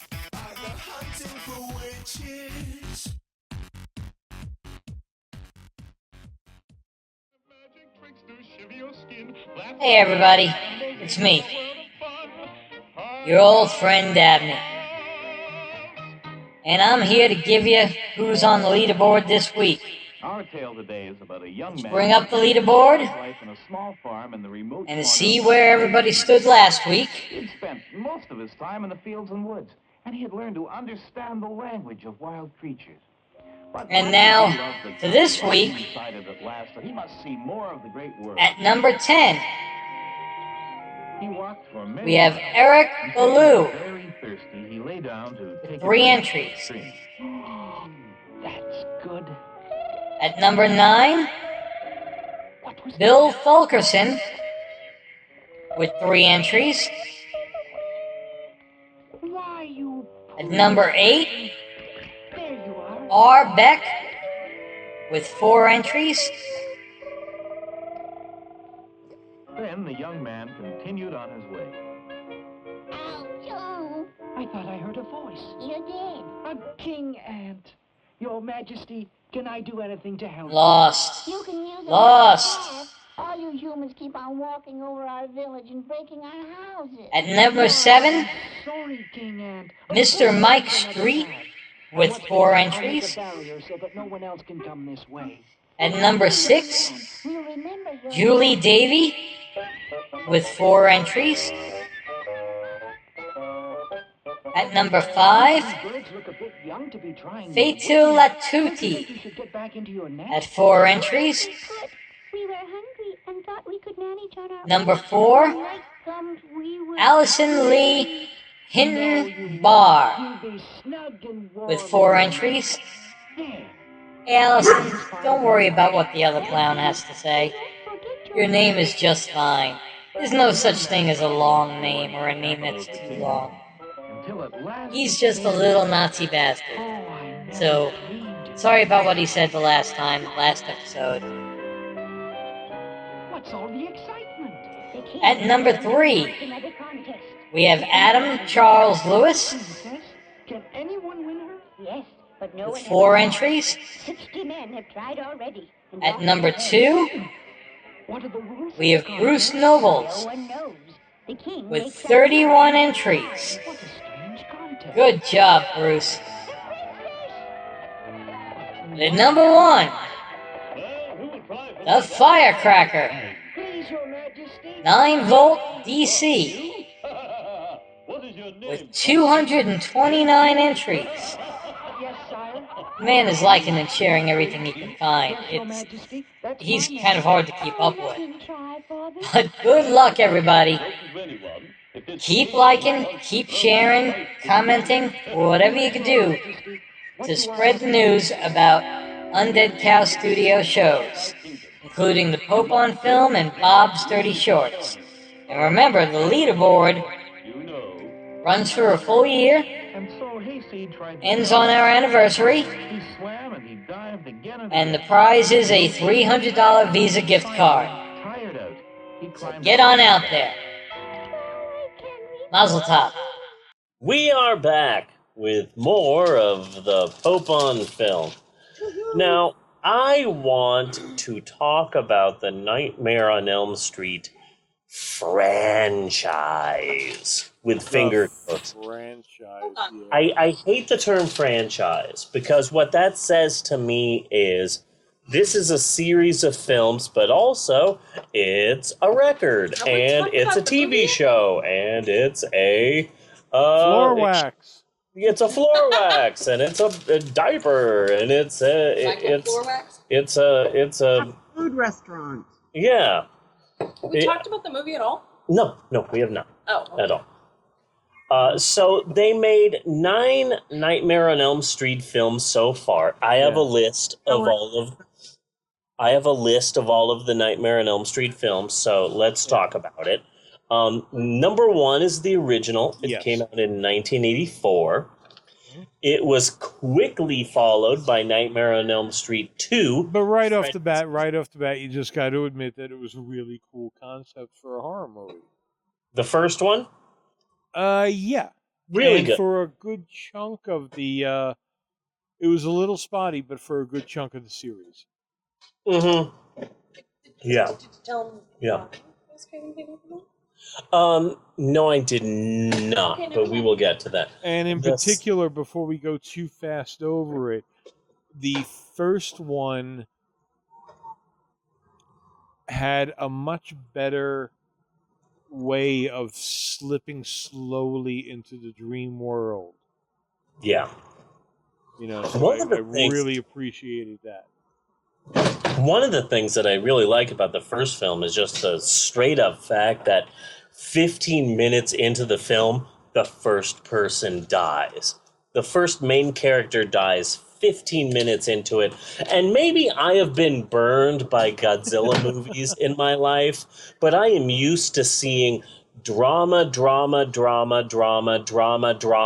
Godzilla. Yes. So it really felt good to be like, wow, it's like 14 minutes into this film and Freddy has already killed. Good job, my friend. Yes. Good job. Yes. And also, pretty much a half hour into it, our hero, Nancy, has pretty much figured it out. She doesn't know who Freddy Krueger is. She doesn't even know that he has a name, but she knows that someone's jumping into everyone's dreams and killing people. Yeah. She's pretty much got the plot down a half hour into the goddamn film, and I really like that. Yeah, but really, isn't he kind of like the new boogeyman? Yeah, yeah. So it was quickly followed up in 1985 by the sequel, Nightmare on Elm Street 2, Freddy's Revenge. Yes. Now, they waited 2 years for the next one, Nightmare on Elm Street 3, Freddy Goes West. Yes. And of course, in this one, Freddy Krueger is a rootin' tootin' buckaroo fighting cattle rustlers. Yeah. But in that one, what I didn't like about that one is that you didn't see Freddy very much. There would be some cut scenes to Freddy, but it was mostly it was mostly the final girl of the movie, Yeah. Trying to elicit help from the Elm Street families. Yeah. And then them not coming to her aid. But Freddy did have some memorable lines. Who can forget Freddy's classic line, "There's a snake in my boot"? Yes. Classic line. That was followed up a year later in 1988. Nightmare on Elm Street 4, Freddy Goes to Space. Freddy Goes to Space. That's the one where he fought Yes. Robert Englund as an actor, really, because he's not a good actor. We just kind of love him for being Willie from V. Hold on. Brakes. Robert Englund? Englund, yeah, I've heard it pronounced. I always thought it was Robert England, because that's kind of how it's spelled. Is it Englund? It's Englund, yeah. Have I been mispronouncing this dude's name this whole time? No offense. And it pisses him off a lot. Whoa, wait a second. Are you saying there are some things I mispronounce? We're not going into this. Yeah, we're not going into this. I'm going to continue talking about Nidget Mare on Elm Street. That's a callback, because I already mispronounced that. I you get see that. what I did I'm there? talking about non-ironically, though. Unironically? Unironically. It would be unironically. Yeah, I'm talking about unironically. So it was followed up a year later by Nightmare on Elm Street 5, Freddy in Love. Freddy in Love, yeah. That's the one where Freddy finally. Well, that was the beach movie. Settled down, and that was the beach movie. It had a lot of really cool songs that you remember, but are in like a really tiny niche. Yeah. And it's 1989, so of course... Like Johnny Angel. Yeah. It's 1989, so of course Freddy Krueger fell in love with Justine Bateman. Yes. Which is timely there. Oh, God, man. That just reminded me, man. Did you ever see Girl Interrupted? Girl Interrupted... Is that the one where they're in the loony bin and yeah, it's a good movie. It's a good movie. Winona Ryder's in there because she shoplifted a bunch of things. Yeah, yeah. Okay. It was Winona Ryder and Angelina Jolie. So anyway, a few girls are in an asylum and they kind of click up, And it's interspersed with what their mental illnesses are. And one of the girls who was kind of in the clique was a very straight-laced girl. And I forget exactly what went on with her. I don't think she ever exactly said. But she was allowed home for the holidays or something like that. And the whole time that she was home alone, she was playing this song. Don't you know it's the end of the world? And I forget how the fucking rest of it goes, but it is a horrific song to begin with, Yeah. And they're playing that, and she's like cleaning the kitchen and shit. She's doing like a lot of really common things. Yeah. Until she hangs herself. Huh. Well, I'm not going anywhere. 2 years later, they followed up that Freddy Krueger movie with the legendary Nightmare on Elm Street 6. Freddy's dead for good, and we totally mean it 100% for real, you guys. Which was quickly followed by... Which was quickly followed by Wes Craven's Psych. Of course he's still alive, you fucking dumbasses. Why is Now, that cat mewing like that? The messed up thing is that Nightmare on Elm Street 6, Freddy's dead for good, and we totally mean it 100%. You, for real, you guys, was such a long title that most movie theaters across America bought marquee elongators. Oh, I just thought of something fun that we could do. Dress up as penguins and then try and break into the zoo? No, but since we're having such a hard time hearing Jeannie or giving her enough time, and she's got a completely separate recorder, she could start narrating under us. Oh my god, you could do like the Pope on Film podcast commentary. MST3K the podcast. You could Mystery Science Theater the podcast. Because Yes. you have your own individual recording, and literally you could start whispering stuff like a tennis match. And right here is where Steve said a joke. And it was funny. And we would not know. Oh yeah, because everybody would think it was funny, wouldn't they? Because everything out of your mouth is hilarious. I know his style, so the part that you're hearing right now is set up for the punchline. Damn. Joanna! Let's see if his stoned brain will allow him to remember the punchline.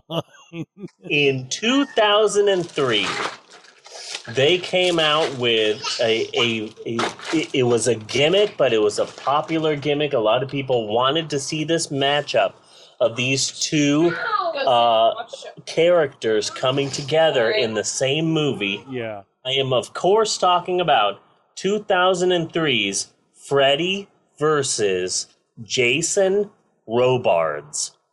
Oh, there was another movie that I think you missed. Huh. There was Freddy versus Leprechaun. Yes. But they just got those two guys from WWE. Yeah. The one Sheamus, and I forget what the other one was. The midget? Sheamus was the midget, wasn't he? No, Sheamus was the Irish guy. Okay. Who was the midget? Who was the midget? Hervé Villachez? Tom Cruise. You are we've okay. Hornswoggle. Thank you, Natasha. Hornswoggle. Thank you. I was gonna have to put out a call to the audience because we've misplaced a midget. So in 2003, they came out with Freddy versus Jason Robards, where Freddy meets up with actor Jason Robards. It was a Put this back on your plate. a matchup that fans really wanted to see, but it did bad in the box office, mainly because Jason Robards actually died in the year 2000. Yeah. A lot of people thought that was in bad taste. Yeah, but it's really tough to fight back when you're only kind of armed with witty quotes from famous philosophers. Yeah. Yeah, you don't have a fucking clue, do you? A lot of people, when they were watching these Nightmare on Elm Street movies, said, sure, Freddy is a pretty big badass, but what I really want to see is Freddy go up against the guy who was in Max Dugan Returns. Well, that was the character in Max Dugan Returns. He always had these little bits of philosophical wisdom. Yeah. Yeah. Sure, Freddy is a pretty awesome guy, but what if he went against the guy from the Ballad of Cable Hogue? Yeah, but I kind of felt that Freddy reached his slide when he had to fight Yungari. Yeah. Those were some sad days for Freddy, and that's pretty much when Freddy turned to the heroin, which he could conveniently just sprout from his fingers anyway. Yeah. Hey, Jeannie. What? Did you see Freddy versus Jason Robards? Never. No. You didn't? That was a big movie. And they really should not have had Matthew Broderick playing the Freddy role. Yeah. That wasn't cool. So in 2010, they attempted a reboot. It was kind of like a modern day reboot, you know. Yeah. They get everything and make it all modern. It was the other guy whose name I get confused. The reboot was called Nightmare on Facebook. Yes. And in this reboot, Freddy haunted your social media and posted things that you didn't want people to know. Like suddenly Jeannie's Facebook page says, "Hi, I'm Jeannie, and every night I sleep cuddled up with a doll of Rainbow Dash from My Little Pony." And suddenly Jeannie's like, "No! No one must know my love of Rainbow Dash." See, now here's really what I am wondering. Like, because when I look at Facebook and I see it's somebody's birthday, I have two little memes of Bob who say happy friggin' birthday. That's nice. I'm going to start using that. I always use that one. I must have sent one to you before. I don't know. Every birthday is a Facebook blur. I get on Facebook. I get on Facebook a lot, and I like Facebook, but I hate going on Facebook on my birthday because it's just impossible. I know some people I've sent it to get the joke and appreciate the humor and are really cool with it, but I'm also afraid that there is another percentage who get really creeped out, but say thanks and like it anyway because they don't know what else to do. Yeah. So that is my list of the 9 Nightmare on Elm Street films so far, and I gotta say, that is all fucking awesome. I love that list. That is a good list. That is a good list. I think you touched on a lot of classic themes there. I love Jason Robards. I'm just a big Jason Robards fan. You know what Freddy was really missing to make him truly horrific? A William Shatner mask? No, I was thinking a Love Angle. Well, here's the thing. In Nightmare on Elm Street 6, Freddy's Dead, the final nightmare, there's a Jane Doe woman that doesn't remember who she is, and then eventually she figures out that she's Freddy's daughter.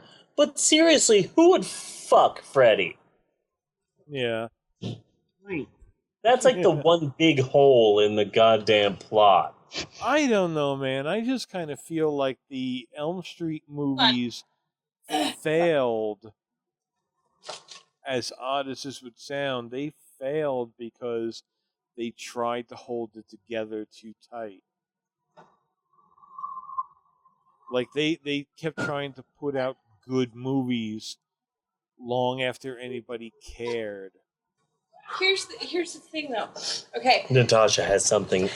You asked the question. You proposed the question. Who would fuck Freddy? Okay. Yes. It only takes one time. Are we paying him or not paying him? Hold on. Well, here's the more important question. Would you fuck Freddy, or would you rather fuck Kim Davis, who's been married 3 times, and I'm assuming has had sex, considering she's had children. I can't place Kim Davis, but I'm gonna have to go with her. You've got a good point. If like 3 men she's would the marry ear and in this fuck Kim scenario. Davis, there's got to be somebody out there desperate enough to fuck Freddy Krueger. Okay, that's Okay, all I'm saying. no, that's a damn good point. Yeah, I can see that. You know, if I can get a decent movie funded, I might give him a toss. Yeah. I'm just saying. I mean, somebody's bound to fuck Freddy Krueger. There's 3 different men that are willing to fuck Kim Davis. God damn. Yeah, I'm not exactly sitting out drinking at the Blarney Stone and being like, ooh. Is the Blarney Stone? Look at what just walked in. Is the Blarney Stone an actual place? Oh my God, it's a chain in New York.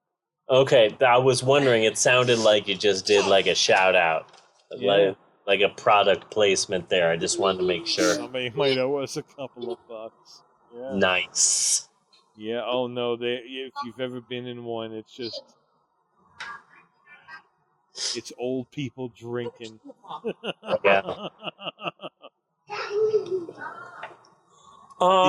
These are people who stopped in a bar one day and said, "Yeah, Jeannie, I'm not going anywhere." Okay. Jeannie, what? Okay, so I've got your Skype picture in front of me. Oh. Okay. Now behind you, monkey. There's a monkey doll on the couch. Okay. On the picture profile that you have for your Scoweepe. What is the monkey's name? Oh my God. We never named him. Oh my God. Okay, let me give you some names. Double Decker Soul Wrecker. Lou Ferrigno. I don't know, Marissa Johnson. Is it a girl or a boy? I think it's a girl. I've always gotten kind of a girl vibe to it. See, I was gonna say it's a boy. Yeah? Yeah. It's a boy. Okay. Or a girl. Bieber. No, thank Like you. a one-name thing, like Madonna.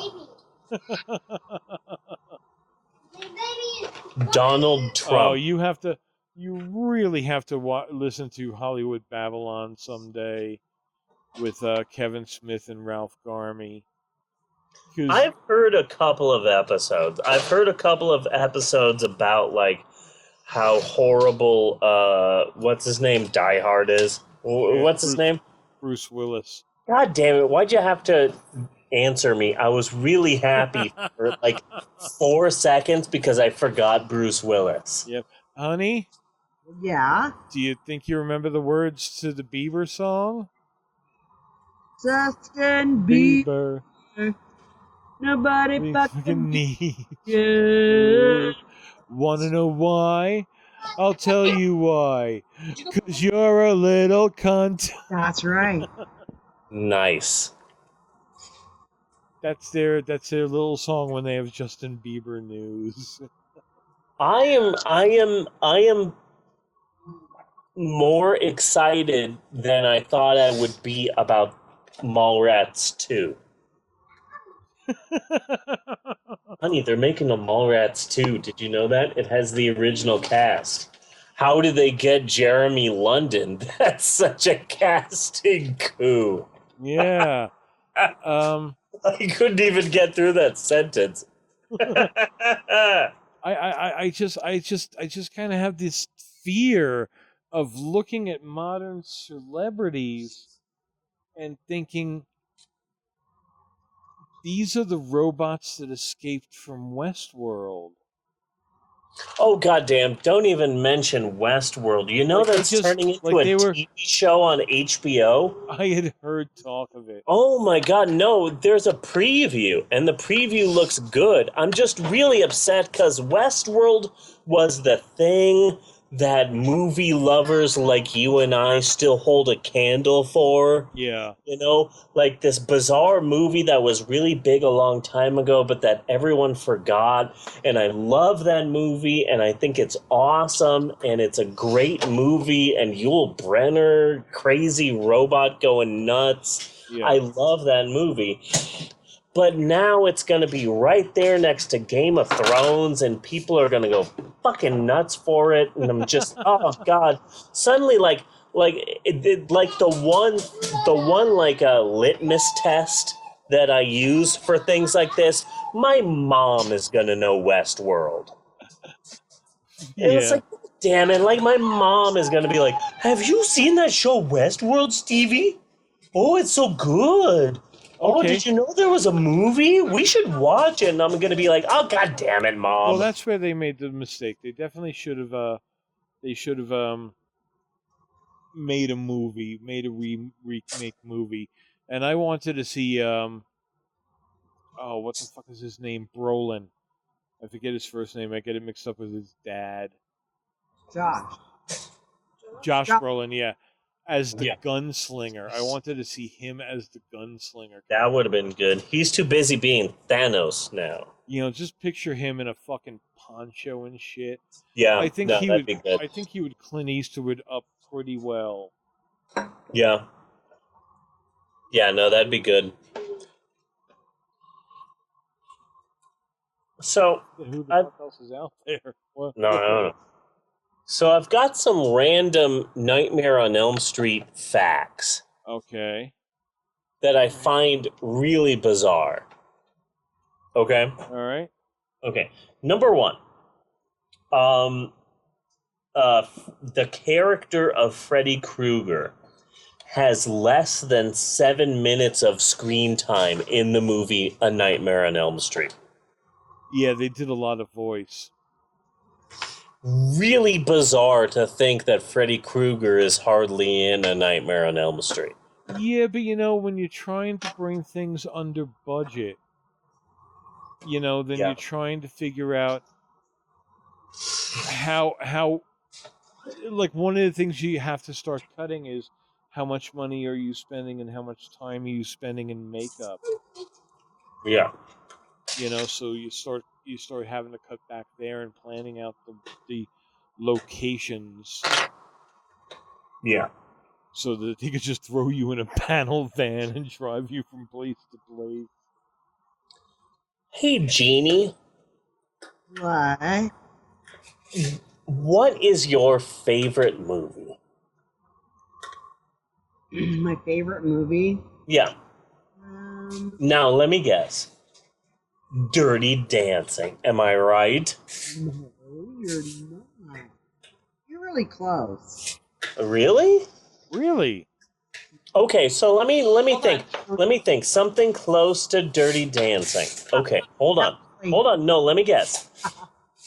Exorcist. Oh, no. Blade Runner. No.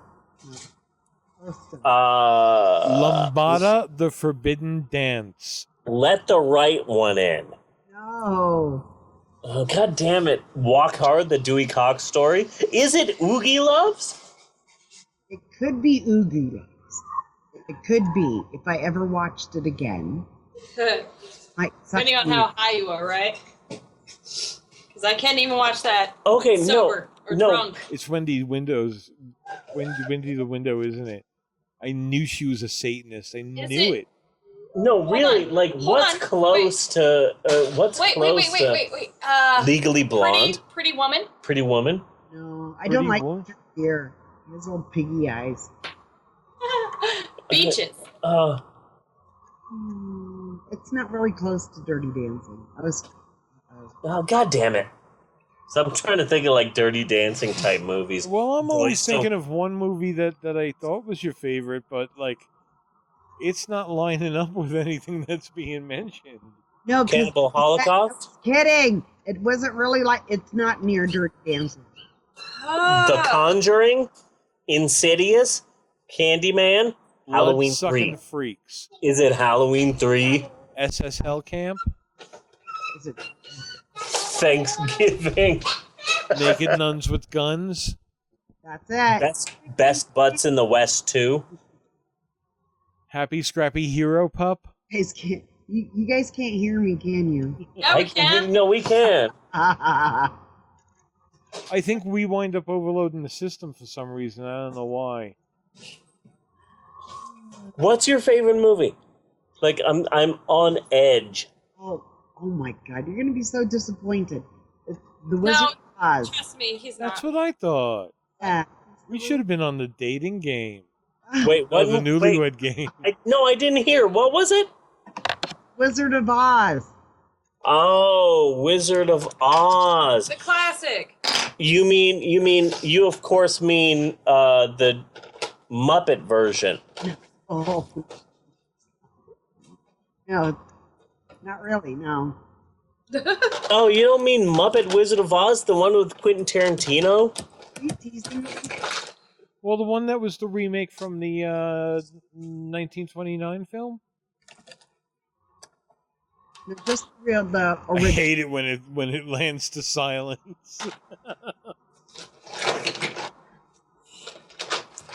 Okay, so you mean the Wizard of Oz, you mean the white version of the Wiz. Yes. Okay. Okay, alright. You mean the Wiz. I gotcha now. The White Wiz. Yeah. Wiz Khalifa? You know, in that film, in The Wizard of Oz, if you put on the Pink Floyd Dark Side of the Moon album and The Wizard of Oz at the same time, you get a bunch of shit. Because you shouldn't put on an album while you watch a movie. Who are you? Johnny Depp laying down in your bed? He gets killed. Mm-hmm. He gets killed. And the beauty queen was nowhere to be found. That's Here's the end of a Dewey Cox song, motherfucker. Right there. Yep. So I've got another weird Nightmare on Elm Street fact, and I learned this about like 3 hours ago, and it really weirded me out, okay? Yeah. So, Johnny Depp was good friends with child actor Jackie Earle Haley, and he went to audition for the film, and Johnny Depp just like tagged along like Harrison Ford style. Right. Like, I'm not really going to audition for this. I'm just going to go with my friend. So, Wes Craven spotted Johnny Depp, and Johnny Depp ended up getting a part in the original Nightmare on Elm Street film. And Jackie Earle Haley, the actor, didn't, but he played Freddy in the 2010 remake. And that is what you call the circle of life. Kismet. And the circle of life, it moves us all. Yeah, that's it was always such a shame because every time I would see him or like in The Watchmen, I really loved him in The Watchmen, but I was great. like, you were so cute in The Sixth Sense. Yeah. You know? No, he obviously. What the fuck did somebody drag you behind a truck? No, Jackie Earle Haley obviously at some point in the future kills a president. Yes. Because he's already got the three names, so like eventually he kills Donald Trump, President Trump. Is that really the cat mewling? Yes. It is, because the bedroom door is shut. Oh, is it? Okay, he's now trying to re-win the crown of the biggest douchebag in the house. Mule. Yeah. That's the cat mewling. Yeah. So, what the fuck is that movie, man? Oh, it had a big truck in it. It had Sesame Street's Follow That Bird. This was a post-apocalyptic. Was it Jan Michael Vincent? I think might have been in it. Post-apocalyptic. Jan Michael Vincent. Oh, Barbie and the Princess and the Pauper. I think it might have been called Desolation something. I completely forget what even fucking brought that up. Desolation and Cash. Anyway, there's a movie you got to see. I forget why. Okay. Can't remember the name. Yeah. This podcast is really on point. Yeah. Like that. I became that scene from Clerks. Yeah. Do you have that movie with that guy in it? And I'm sure you get that stuff at the King Oh, Supers where God. you work a lot. So much. Today I had a woman come in and she goes, "Do you have the Warrior series of books for kids?" And I said, "Yes. Is there a specific one?" And she said, "The fourth one." And I said, "Well, which do you mean?" And she said, "Well, what do you mean?" And I said, "Well, there have been 8 series of Warrior books, and each book has 6 books. That's not including the prequels or the standalone books or the guides." Oh my! And the woman looked at me like I was speaking Korean. It came fucking close right here. Maybe Jeannie can translate. She can speak Japanese. No, I can understand Japanese. Understand it. I can understand Japanese. We have to somehow recreate that on film for the best stoned moments ever. That's Okay, so I've got another weird Nightmare on Elm Street fact. Yes. I find this to be an utterly fascinating fact. When you get all of the major horror movie franchises and you adjust the box office for inflation, I've got a list here of what is considered to be the top 5 most successful horror movie franchises of all time. And number 1 on the top is Friday the 13th. That's number 1. Okay. And number 2 is Nightmare on Elm Street. Now, here's where it gets weird, because number 3 is the Hannibal Lecter series, and could that even be considered a horror movie? I would call it a horror movie. But just because it's about a serial killer doesn't mean it's a horror movie. No, but the whole feel of it, the tension they kept going through most of the movie. And maybe number 4 on.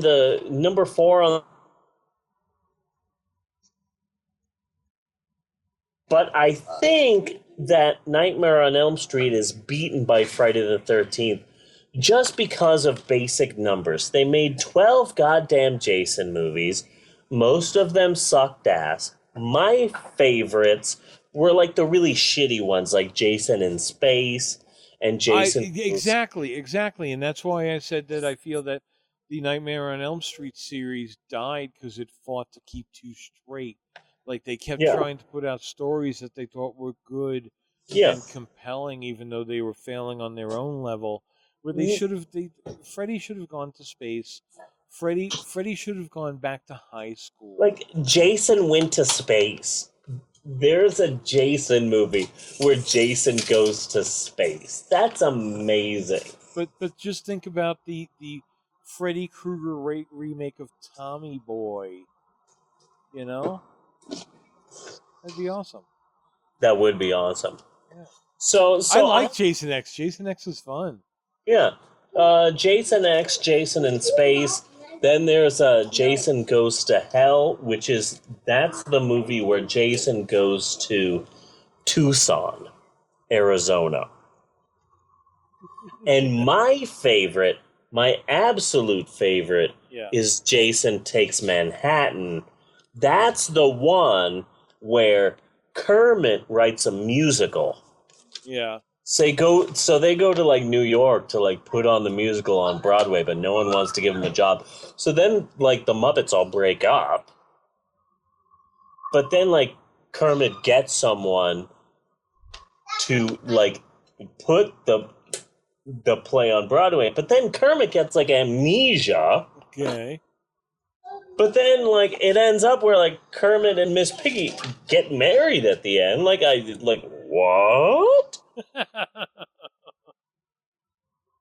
ISA, and you know who's in that movie? Joan Rivers. She has a cameo in that movie. The Muppet movies have the best Did she cameos. still look like a human at that point? She never did not look like that. She never did not look like if there was a human transformer, it would look like Joan Rivers' face. That's pretty solid. Yeah. The Muppet movies had the best cameos. Specifically, The Muppets Take Manhattan has one cameo where Miss Piggy is trying to chase after Kermit. So she randomly steals some black dude's roller skates. Yeah. In Central Park and uses them to try and catch up to Kermit the Frog. So eventually she catches up to Kermit the Frog and they start having a fight in the middle of Central Park. And then way far in the background you see some black guy chasing and running and running and running, and Kermit and Miss Piggy are fighting, and you see the black guy getting closer and closer. And then they're still fighting, and eventually the black guy shows up, and it's Gregory Hines. Yeah. And he's like, I just come to get my skates. But while he's trying to unlace the skates from Miss Piggy, he starts paying attention to the conversation. Yeah. He's like, wait a second, Kermit the Frog, you gave Jenny Huggies? How could you? The one thing, see now, at a fairly young age, teenage, maybe early 20s, I really started getting into horror movies in earnest, because this is when everybody was getting their first VCRs and little videotape shelves started popping up everywhere where you can rent a movie, you know. So I really watched most of my hardcore movies there, including Bloodsucking Freaks and Snuff. I think we have to do Snuff once for the show. But the one thing that ever scared the shit I'm sorry. out of me... I'm sorry. Can you pause that for a second? I tried really hard not to do it.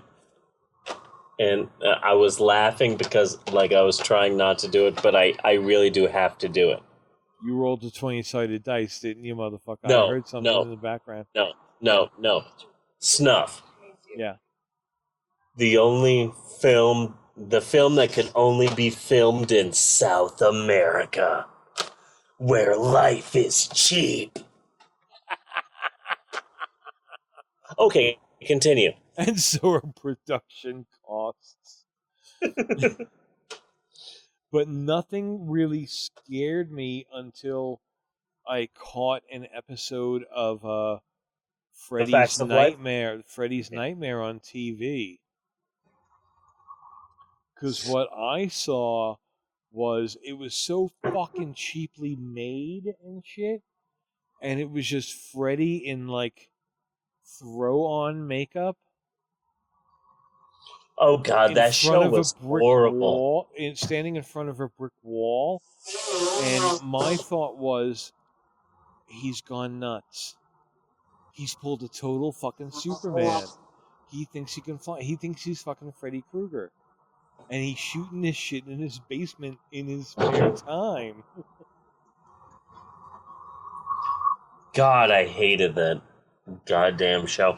But that's the thing. It's exactly what, as a kid, younger, the exact same thing that really scared me about the Night Stalker. I had already been watching horror movies, and I was like, I already understand vampires, and I understand this is a movie, and that can't happen. This isn't real, and no big deal. And the Night Stalker comes around, and it's like, okay, wait. You mean there could be a crazy person who thinks he's a vampire? Oh. Thank you. I didn't need to know that. Hey, Jeannie. What? Did you ever see any of these Freddy or Jason movies when they came out? You never saw any of those? No, none of them. No. I got two questions. Okay. Yes.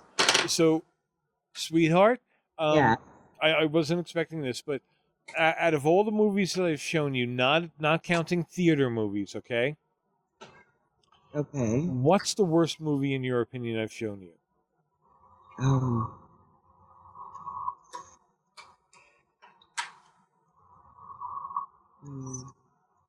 That's a tough one. I I have forced my wife to watch so much shit. Oh, this is gonna break your heart. What? Oh God, I am on the edge of my seat. Go ahead. Never knew this. I would never let on, but you directly asked me. Okay. Point blank question, and I can't lie to you. Oh my God, I am on the edge of my seat. This is good podcasting. Where's Bob Eubanks? I think I really don't like Godzilla. I really don't like. Wait, which one? Any of them. Oh. Okay. I have 3 things to say to you. Okay? Number 1, I don't know you. And number 2 and 3 are the same as number 1. I don't know you. I give you that, like, that last Godzilla movie, 2014, that wasn't good. That wasn't. Wait a minute. That's like the only one I liked. I tried when Maxwell was born, I decided, like, he's a boy. This is different than girls. I've spent like the last decade watching Disney princess movies and Barbie movies, and it's like now I have a guy here. I've got a dude, and it's like it's different. So this is what I'm gonna do. I'm gonna throw a ton of shit his way and see what sticks. So, okay, well, I'm going to throw this old Universal monster movie his way. He doesn't like it. Okay, I'm going to throw this weird movie his way. Okay, nothing. I'm going to throw Plan 9 from Outer Space his way. Nothing. Okay, I'm going to throw a Godzilla movie his way, and it's stuck. And so I started showing him like Godzilla movies, and he absolutely loved it. And he watched all these Godzilla movies and Godzilla versus Mechagodzilla. He loved that, and Godzilla versus King Kong. Like, he loved Godzilla movies. So when that last Godzilla movie came out, I showed it to him, and like 45 minutes into it, he walked away, and I said, Maxwell, this is a new Godzilla movie. And he pointed at the TV, and he said, no, this not Godzilla. Oh. And like that just reminded me of Dawn of the Planet of the Apes. Yeah, like a 3-year-old wrote the best Godzilla review. That's probably the difference between a 3-year-old boy and me. There are some Godzilla movies out there that are weird and bizarre that I think you might like. Just give me a bit. Okay? I haven't been able to find Destroy All Monsters anywhere, and I've That's heard there's been one. problems with that. Yeah, I remember that was one of my favorites. But sweetheart, I got another question. Yeah. Yes. Out of all the movies that I've shown you, which was your favorite? The Wizard of Oz. The Wizard of Oz? That doesn't count. He didn't show you that for like the first time. You didn't see that for the first time ever. He didn't say for the first time. He just said of all the movies that he's shown me. Out of all the movies I have introduced you to. Nice. I like Reservoir Dogs. Reservoir Dogs? Right, you did. That's a wonderful ass movie. Yeah. Genie. I like Pulp Fiction too. I didn't think I would. Oh yeah. Genie. So I was in a play version of Reservoir Dogs. Yes, and I played Mr. Brown. And the director was very serious on not changing the script. But I wanted to change the script because I was playing Mr. Brown and I was brown. So I wanted to change the script to, oh, so you want me to be Mr. Brown because I'm a Mexican. But the director refused. to let me change the script. You have to understand. He was wrong, or do you think he was stupid? You have to understand that Esteban Those is are your under only this two strange choices. delusion that he is Mexican. I know, right? I'm a Mexican. Doesn't sound Mexican to me. He's actually blonde and Swedish. I am. And he photoshops every picture of himself. You know, I'm a white guy who tans really well. He's got mad leet Photoshop skills. I do. With I have a Z. mad Photoshop skills. But double the flavor. Double the flavor. But here's what I'm saying. Yes. I think that Freddy has had more of a cultural impact than Jason. Would you agree with me on that? Yes, because first off, it's far easier to believe a creature in your dream, and that's really what I disliked about Freddy 2. He spent too much time out in the world. The whole dream sense was kind of shot. Yeah. That almost seems like violating its own rules. See, Freddy actually could be real. Yeah. Yeah. Your dreams, and anybody can dream anything bizarre thing. Right. Mm-hmm. Yeah. And what would happen immediately? You would probably get a diagnosis pretty quick of having some sort of sleep disorder. Yeah. But that's what makes the movies scary. Yeah. Well, I hardly find them scary because they are really so cheeseball. You know, a lot of them. It's that whole psychological underlying thing, though, that anybody could dream Freddy, and so that's what makes him real, and that's what makes the movie scary, that it could be real. Yeah. That's what made it scary for me when I first watched it. Aw. Are you still scared? I'm not. No, when I watched... Do you want me to hold you? Because I will. Stop, you're teasing me again. And I'm not teasing you. I'm just trying to be there for you. Gah. Oh,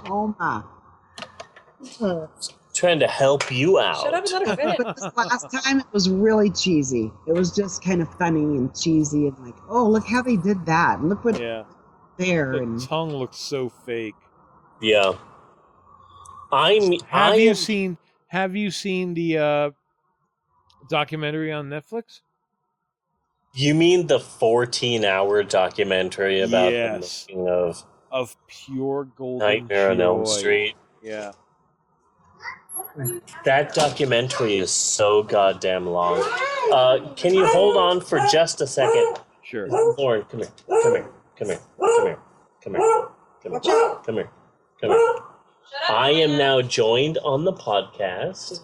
Yes. No, they can't see you. Oh, okay. It's just recording. Okay. It's okay. Yes, they can see you. I am now joined on the podcast by my sister-in-law. Yes. Yeah. Really? Yes. We had to question that? Yeah. No. It's okay. Bella asked me. She said, "Is Lauren your sister?" So I am joined on the podcast randomly by my sister-in-law, Lauren. What's she wearing? What is she wearing? She's wearing jeans and like a hooded sweatshirt and a shirt. I can't see what the design is. She's showing me it's a pumpkin. Lighter, dark hair? Dark hair. She looks very much. Long? She looks very much like she could be like a. Is she wearing heels? To me, she looks very Mexican. She's half Mexican, so she looks like more related to me than most of my children. That might actually be creepy. No, yeah, a bit. Steve, Lauren, go put on that wig I like. Lauren, we are talking about Nightmare on Elm Street. Have you seen any of those movies? Yes. Yeah? Yes. Did you see the first one? Yes, I think we just watched it a few months ago. Really? Yeah. It's good, right? Yeah, Johnny Depp's in it. You see his stomach. But it's not great. But it is No, good. of course he doesn't last, but still, But like... that upset me about the movie when I watched it for the second time. Yeah. I was like, He died? I totally forgot. Yeah, Johnny Depp's in that. I know. That's such a big deal for me, and I tried really hard not to make it a big deal for me. But And 2 big points. A thumbs way up for Johnny Depp not pulling a total Kevin fucking Bacon. What do you mean? Kevin Bacon was in the first Friday the 13th movie. Yes. He will not speak about it. Ever. Like fucking get over yourself. Yeah. Johnny Depp was like, yeah, that was kind of fun. There's a scene in Nightmare on Elm Street where the chick, the hero, yeah, she's like, Johnny Depp, you've got to stay awake and watch me, whatever. So Johnny Depp agrees to this, and then of course he falls asleep. So the chick, hero Nancy, she wakes up and she sees Johnny Depp asleep, and so she's like hitting him and shit. And Johnny Depp says, "Hey, what'd you do that for?" And the first thing I said was, "The Lone Ranger." That's why I hit you. The Lone Ranger is why I just struck you. No, 21 Jump Street just wiped out for me anything he might have done with the Lone Ranger, which I would have to actually watch one day to have a real opinion. But what he did in 21 Jump Street was really classy, in my opinion. And also he cusses in that. I can't think of the last time I heard him cuss. He would have. Okay, first off, I kind of thought it would be like this. Like, if he was not in that movie at all, if there was no cameo, then he would be the biggest dick ever. Right? That's what the opinion would be, I think. And if he pulled a Stan Lee, everybody would be fine with that. Yeah. But he kind of went up and above the Call of Duty and did like a whole little original 21 Jump Street bit, including bringing Peter DeLuise along. Yes. And like that almost brought a fucking... I didn't really care for the rest of the movie. I know everybody loves it, but that almost brought a fucking tear to my eye. Yeah. It was one of those things like, something that you don't miss until you see it again. Oh, okay, because I was too... Like, I didn't give a shit about 21 Jump Street. I watched it when it was on. Yeah. Yeah. I only remember really watching one. Yes, Natasha? Well, I'm sorry to interrupt, but I'm shuffled out of here. Shuffled? Shuffled? Natasha's being shuffled out of here. I'm being brought to the store. So I really just want to say this one thing. Yes. Okay. Say your one thing. Say your piece.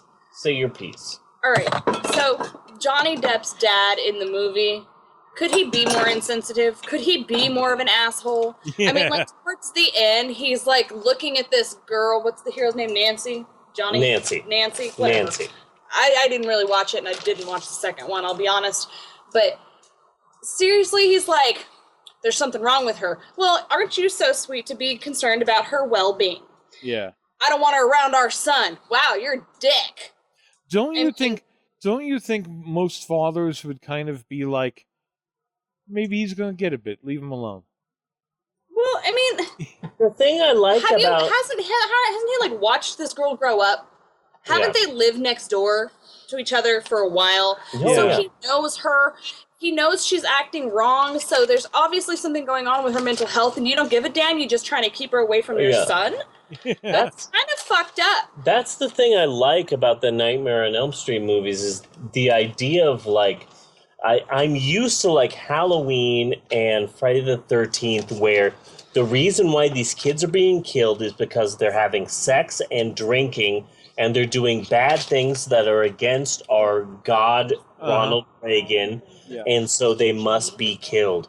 But in like Nightmare on Elm Street, you get the idea that like the only reason these kids are being killed is because their parents did something bad. Yeah.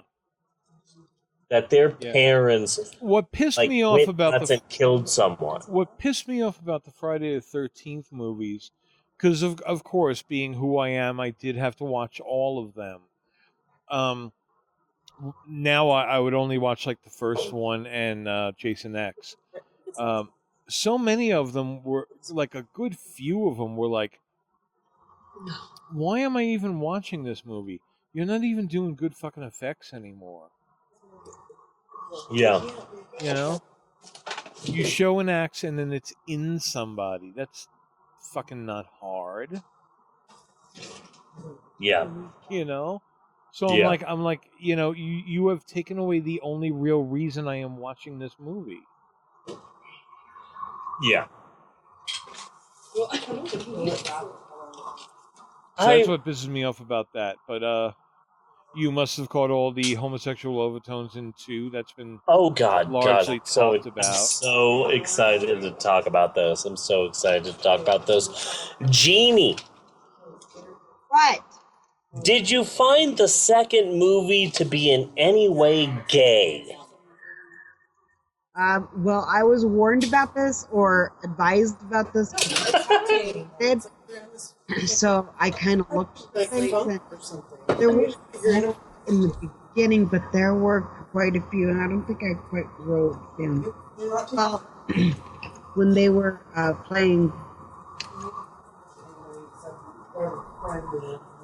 baseball and they were wearing shorts, the guys, they really were shorts. Yeah. Guys don't wear shorts anymore. They're not shorts. And also, like, I felt bad about this. Like, as an example, at work, we are attacked by anti-abortion people who leave, like, pamphlets and business cards and stuff in books. Okay. But they leave their paraphernalia in Christian books. Yeah. And oftentimes I go, I don't want to tell you how to do your job, but you know we have a New Age section. Yeah, here's we the have Satanic Bible. This would be a perfect target. Yeah, we have a gay and lesbian section. We have a sexuality section. You're preaching to the choir. I don't want to tell you how to do your job, but if you're looking for an you're doing this all wrong. So in that sense, I felt that in the second movie, when our hero / the murderer is finds his way to a gay S&M bar. Yes. And the coach catches him and decides to punish him by making him, I don't know, do laps or something. Right. I felt much the same way, like, Coach, I don't mean to tell you how to do your job, but if you see one of your students at a gay S&M bar, maybe just fuck him. But now there was one part that was missing. Okay, there was one scene that was really missing an element that would have turned the table on it, okay? The coach is tied up, naked. Yes. In the shower. Yes. Getting whipped with the towels, with his butt cheeks jiggling. The weird thing is, where was Pennywise? Really where was Pennywise? Man, you stepped on my punchline. Where was Pennywise? Why didn't he just come up from the fucking drain? He was busy filming Clue. Maybe we should take a break. Should we take a break? You think we should take a break? Let's take a break. Yes, I think we should. Okay. Okay. We will be right back with more of the the Pope on Film after these commercial messages.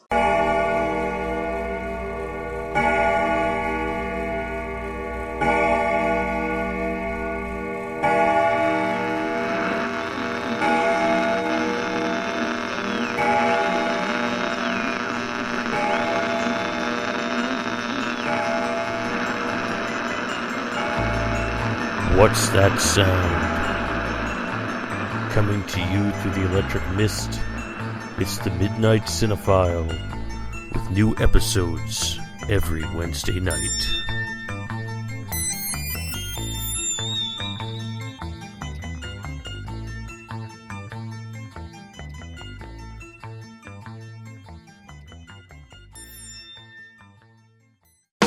Are you a soulless monster stitched together with the bodies of the dead? Were you brought to life via a hideous experiment that was meant to usurp God's authority? Are you damned to roam the earth, a soulless monster without a soul? Well then, simply try Chia Soul. Chia Soul. Simply spread the seeds, water them, and in a few weeks you'll have your very own soul. Chia Soul. By the maker of Chia Pubes. And we are back with more of the Pope on film. Now, and salad. Ham salad? And. Yes. We're back Pope on film and salad. The Pope on film and salad. Now, the general consensus is that the first film is really good, but that the second film sucks. Jeannie, would you agree with that consensus? The second film sucked. Why do you say such a thing? Well, sorry, I'm eating salad.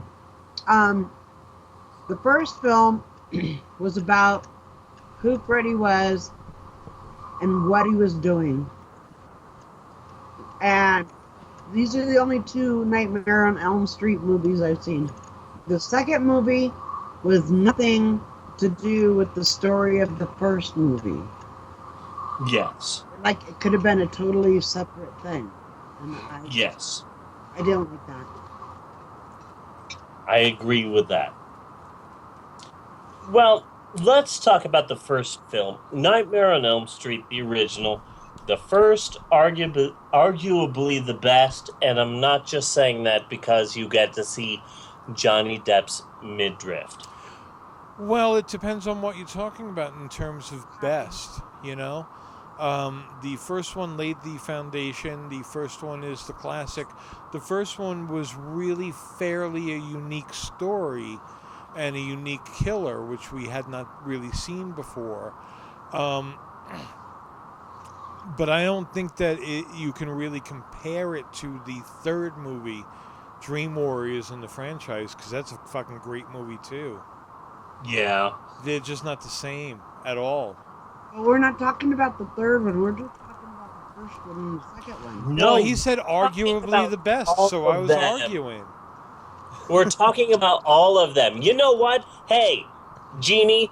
What? Up yours with a twirling lawnmower. No, it's a rubber hose, dear. No, the rubber hose is the one that they used in Welcome Back, Kotter. Hey, up yours with a twirling lawnmower is what Rod says in A Nightmare on Elm Street. Sweetheart, I love you, but can I give a small piece of constructive criticism? Sure. You're staying on topic too much. No, but she is on point because the original Nightmare on Elm Street follows 4 teens. Now, I've broken them down for those of you who have not seen this film. There is our hero, a female, Nancy, played by Heather Langenkamp.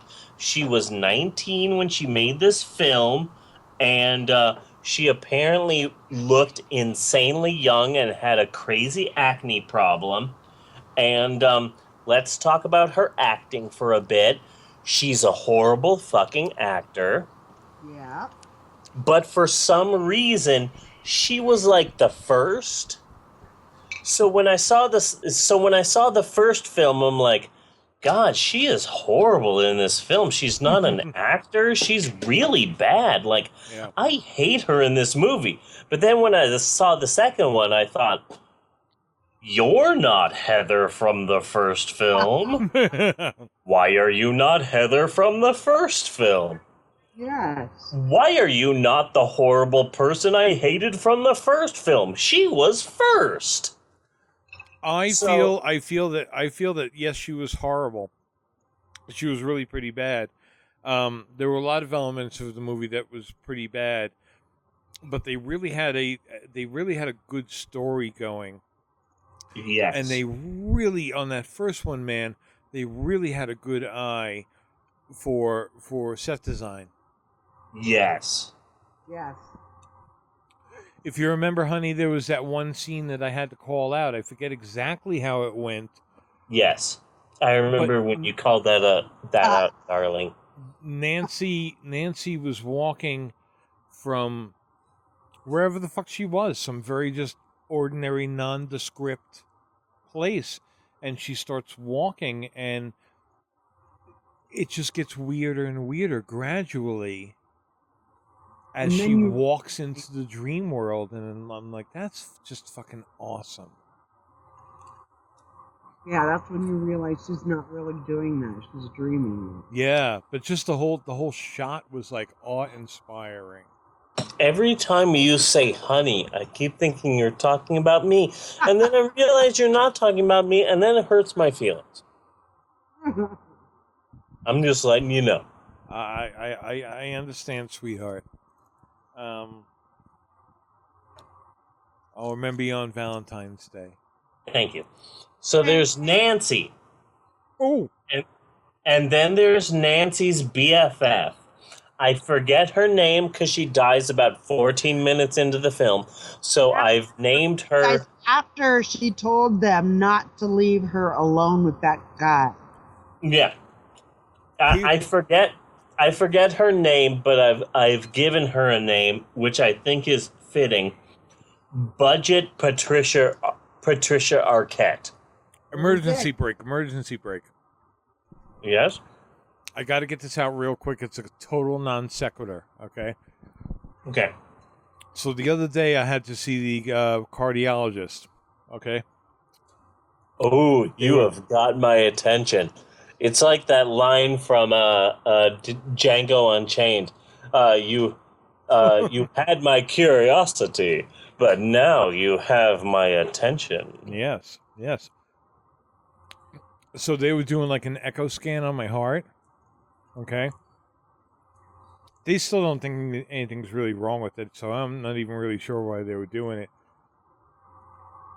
But when I walked in there and I was like, is there a possibility, like any possibility, this is before we started, that I can get a copy of this?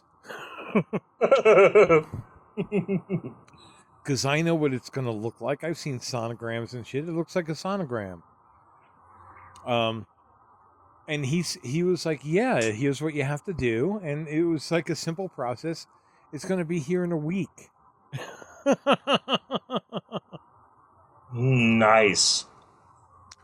Sorry, I had to bust in with that before I completely forgot it. And that's not the kind of thing that you work into a conversation somewhere. Yeah. No, it's okay. So, Nancy's friend, Budget Patricia Arquette. Then there's Budget Patricia Arquette's boyfriend. No idea what his fucking name is, but I gave him a name. Leftover Sweat Hog. Which I think is pretty solid. Because he says the line, "Hey, up yours with a twirling lawnmower." Yeah. Like, what the fuck? Like you got, you got like a sweat hog and like switched him with Shakespeare. You know what that is, man. Don't pretend that you don't know what that means, man. That is classic freestyle. You know? Yeah. He went out there, okay? He reached. He took a classic bass and reached and came back with lawnmower. Gotcha. Yeah. Okay. Or maybe it was just improvisation. Yeah. He missed. I'm sorry, man. That happens, you know. But like the John Coltrane of Nightmare on Elm Street. Gotcha. Okay. So then, but his headshots and his resume should not say Vinnie Barbaruno. God. Yeah. So there's Nancy, there's Budget Patricia Arquette, there's Leftover Sweat Hog, and Johnny Depp. Yes. And when I was watching this film in my modern day, I kept I found myself yelling at Nancy. Like I was yelling at our hero. I was like, Nancy, you don't realize the severity of your situation. Take the time to appreciate the fact that Johnny Depp is sneaking into your bedroom. Yes. You will not have any better than this. Hey, Heather Langenkamp, Johnny Depp wants to make out with you. You don't realize the importance yet of that. Nancy. But you should. Nancy, listen to me. If you blow this, we're going to have to introduce you to the chess club. Heather, Johnny wants to bang you. This is big. How really? I mean, set. Like there was a period, like Johnny Depp's trying to sneak into her bedroom, and I literally was like, Nancy, Johnny Depp will never want to sneak into your room ever again. Can you just take 5 seconds to realize how big this is? He's getting his cock sucked by Winona Ryder. While she steals everything. Yes. And another thing, like watching Nightmare on Elm Street Part 1 and then Part 2 immediately after that, I want to talk about heroines. Okay. Wes Craven seems to have a hard-on for strong women. Yes. Because he didn't direct the second one. He never intended Nightmare on Elm Street to be like a big, huge, massive franchise or anything like that, but he did steer the film. He didn't write the script or anything like that, but he did steer the producers and the directors towards the idea of, no, that dude isn't the hero. The hero is the girl. The girl is the hero. So when you kind of look at all of Wes Craven's movies, you realize that this dude has a huge boner for strong, independent women. Yes. To the fact that if you got all of the directors in the world and you had to bet which one paid large amounts of money to a dominatrix. Well, that is Whedonism, is what I would call that. That's Whedonism. You have had a sampling of Joss Whedon's work, correct? Yes. Yes, I have. He always has basically one similar type character in just about everything he's done. Yeah. And that's the cute girl next door who's a little clumsy. So that's Willow in Buffy the Vampire Slayer. That's what is her name in Firefly? God damn it! Cassie. I knew. Cassie. Yes. Callie, isn't it Callie? Callie, you're right. Fuck, what else has Joss Whedon done?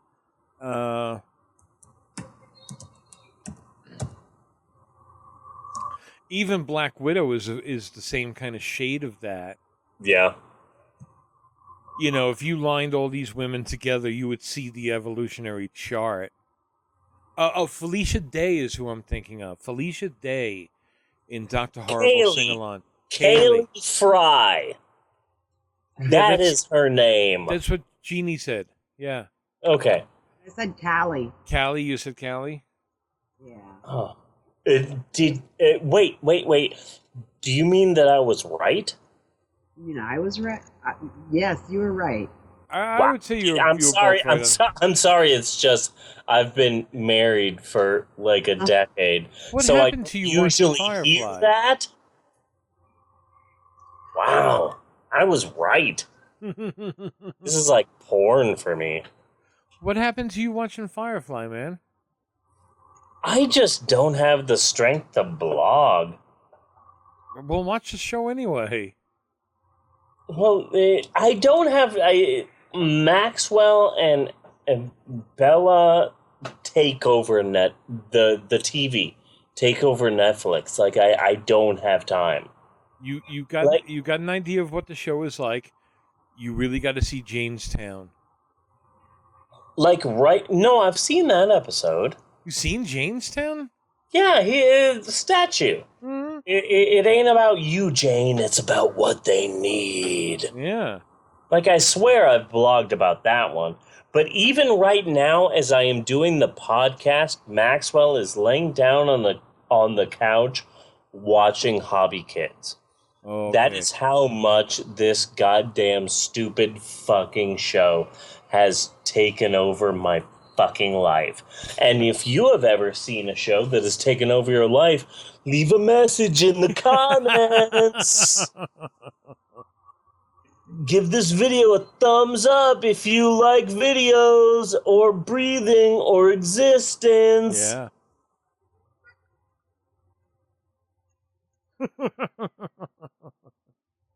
Subscribe. The weird thing is, halfway through that, Maxwell was yelling things for me to say. Oh, yeah? Nice. Yeah, that's the weird thing about this. That's how deep this goddamn YouTube addiction is. With his whole family. Turn him around. Yeah, you don't need to raise your own Connor. Yeah. Yeah. Fucking weird. Yeah. Okay. Nightmare on Elm Street 2. Yes.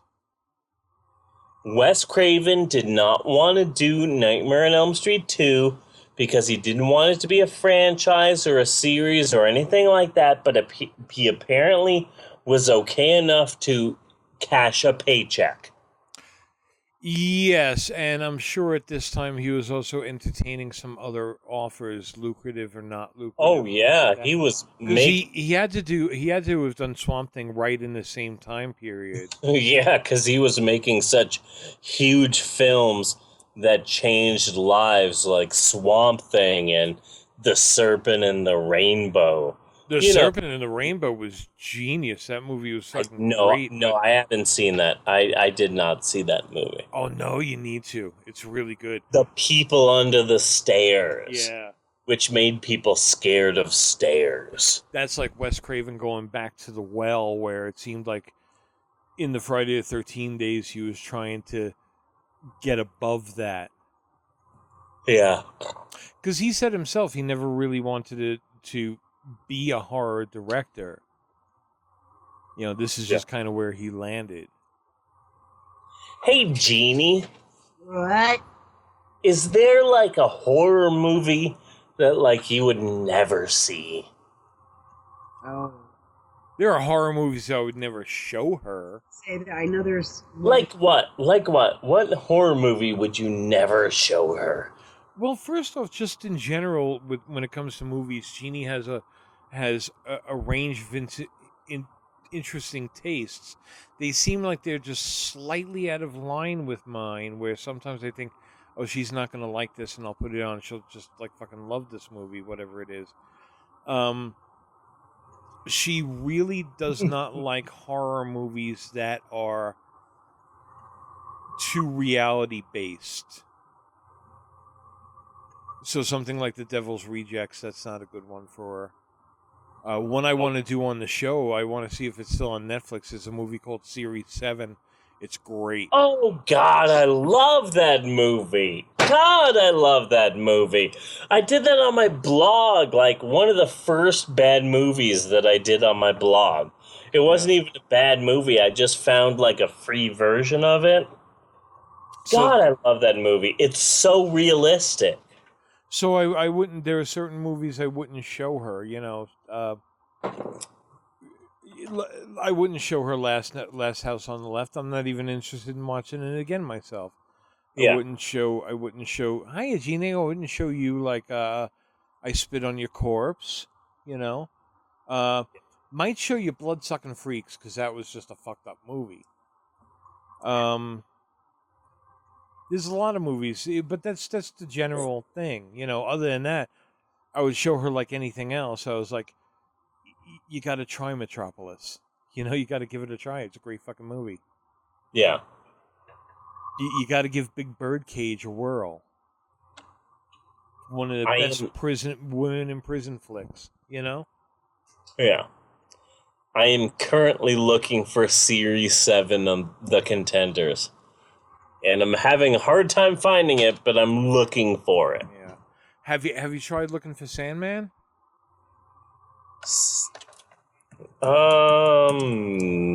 No.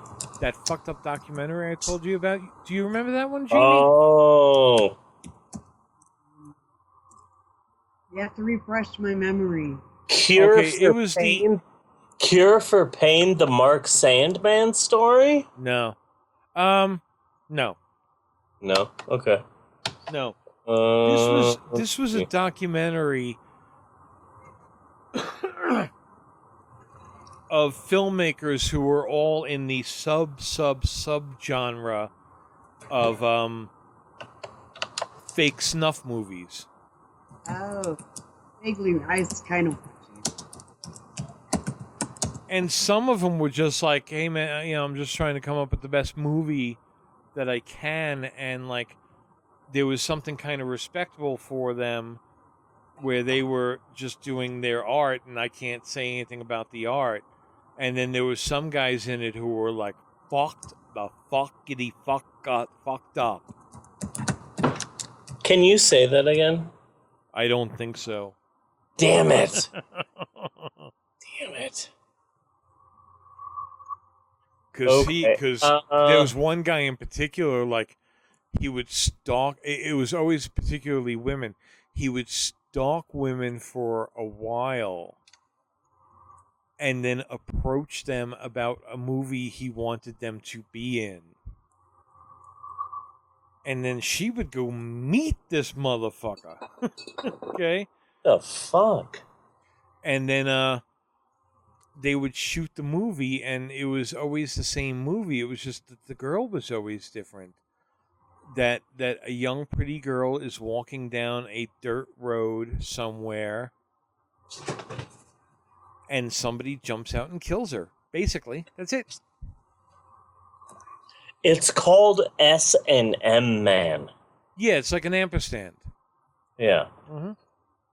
It's pronounced Sandman. Yeah.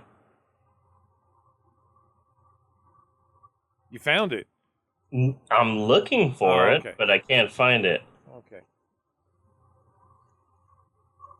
Yeah, so Nightmare on Elm Street 1, that was great, but it was not great in the same way that Dream Warriors was great.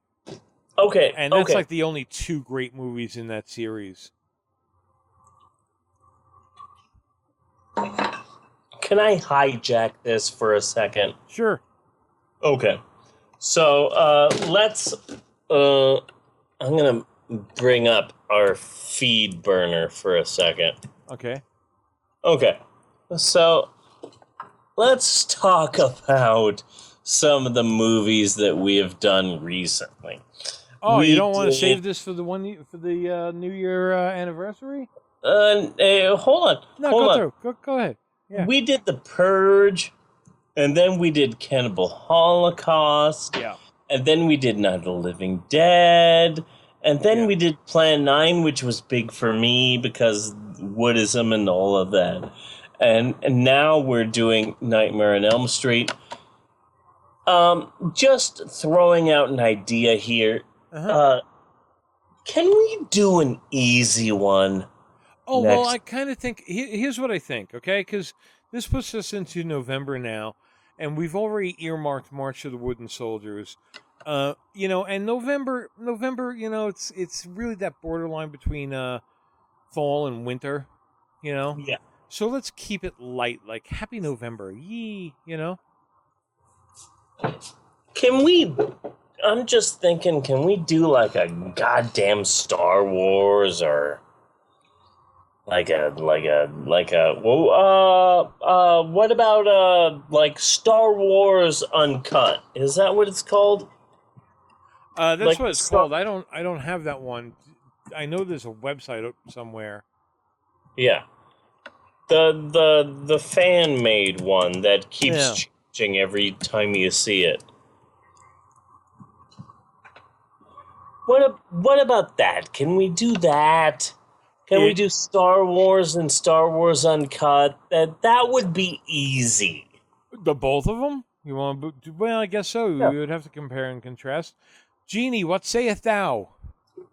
Go for it. Go for it. You can do it if you want. Do you? Oh, maybe we make a genie puppet for when you're not here. Nice. And you could just record like we'll watch these movies. We'll watch them together, okay? And if you can't be on the podcast or whatever, because this is kind of late, this is kind of weird. We make a genie puppet. Maybe very Terry Gilliam style. We make a genie puppet, and we'll just play the audio so that the puppet's mouth moves right. There you go. Go for it. Yeah, you could be a regular whether you're here or not. I'm down with that. And we could do the same with we could do the same thing with Tasha. They could do like a small segment. You would have to make like a puppet with big boobs for Natasha. We would just get a good picture of her and cut it up. Yep. No, okay, I get you. So like Terry Gilliam style. Yeah. Mm-hmm. Yeah. I might want to get both of them saying different syllables and sounds, and I have a list. Yeah. It would just make it look a little more natural. Yeah. Which might look weird.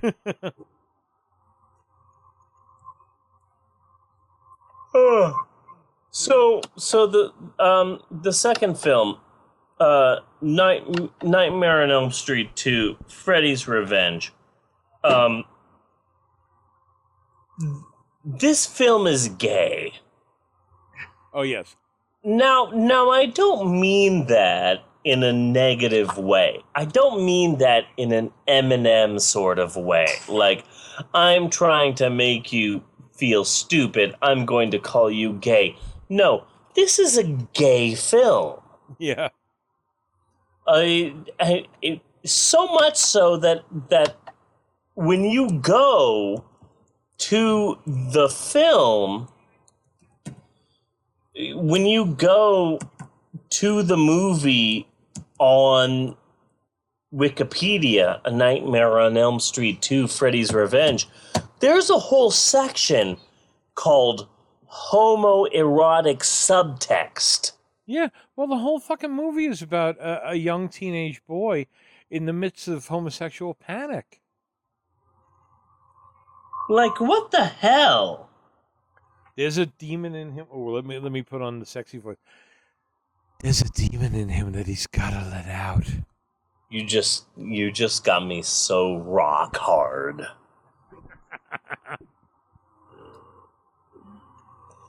And again, like I was talking earlier about how the anti-abortion people put anti-abortion cards in the Christian books. Yeah. Like, I don't want to tell you your job, but if you're a gym teacher and you see a student of your high school at your local gay S&M leather bar, yeah, maybe you shouldn't punish him by running laps.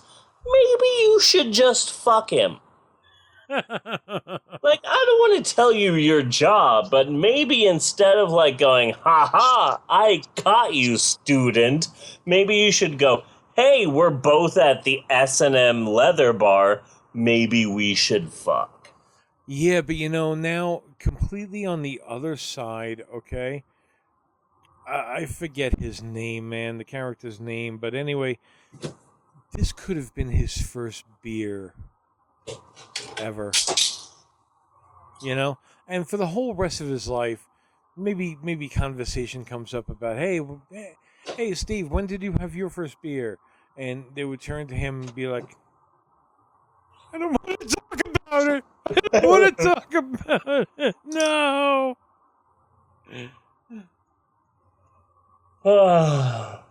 And he would never ever be able to tell the world that his first beer was with his sadomasochistic gym teacher.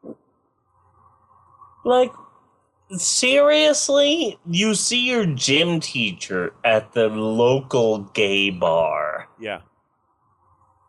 And then it's never mentioned again. Yeah. There were some serious Top Gun moments in this movie. Okay, now picture this, okay? Okay. Picture this. You find yourself in this gay S&M bar, and you see your gym teacher, okay? And you are doing everything you can to, like, disappear in a corner someplace. You do not want to be seen at all. And then you see the only girl who we know is not a girl, and then suddenly there's just a hand that just pats you on the chest and says, "Hey, Jimmy, what do you bench today?" And you would know it was over. Yeah. You were going to ride the Pork Chop Express. Hey, Jeannie. What? What? How you doing? I'm pretty tired. I think she might be falling asleep. When did you wake up this morning? 3 a.m. Holy shit! Are you a fucking wizard? Tired. Oh yeah, you juggled kids. Yeah. And I kids. Oh my god. And it was party day. So Wait. It was party day? yes, for Halloween. Oh, okay. There was Halloween shenanigans going on all day. Shenanigans? Shenanigans. Shenanigans. Beep. Anyway, like, I randomly decided that we should do both Nightmare on Elm Street 1 and 2 because I saw both of them on Netflix. But in retrospect, god damn, I'm so glad that I chose both of them because the first film is pretty good. The second film is shit, but apparently it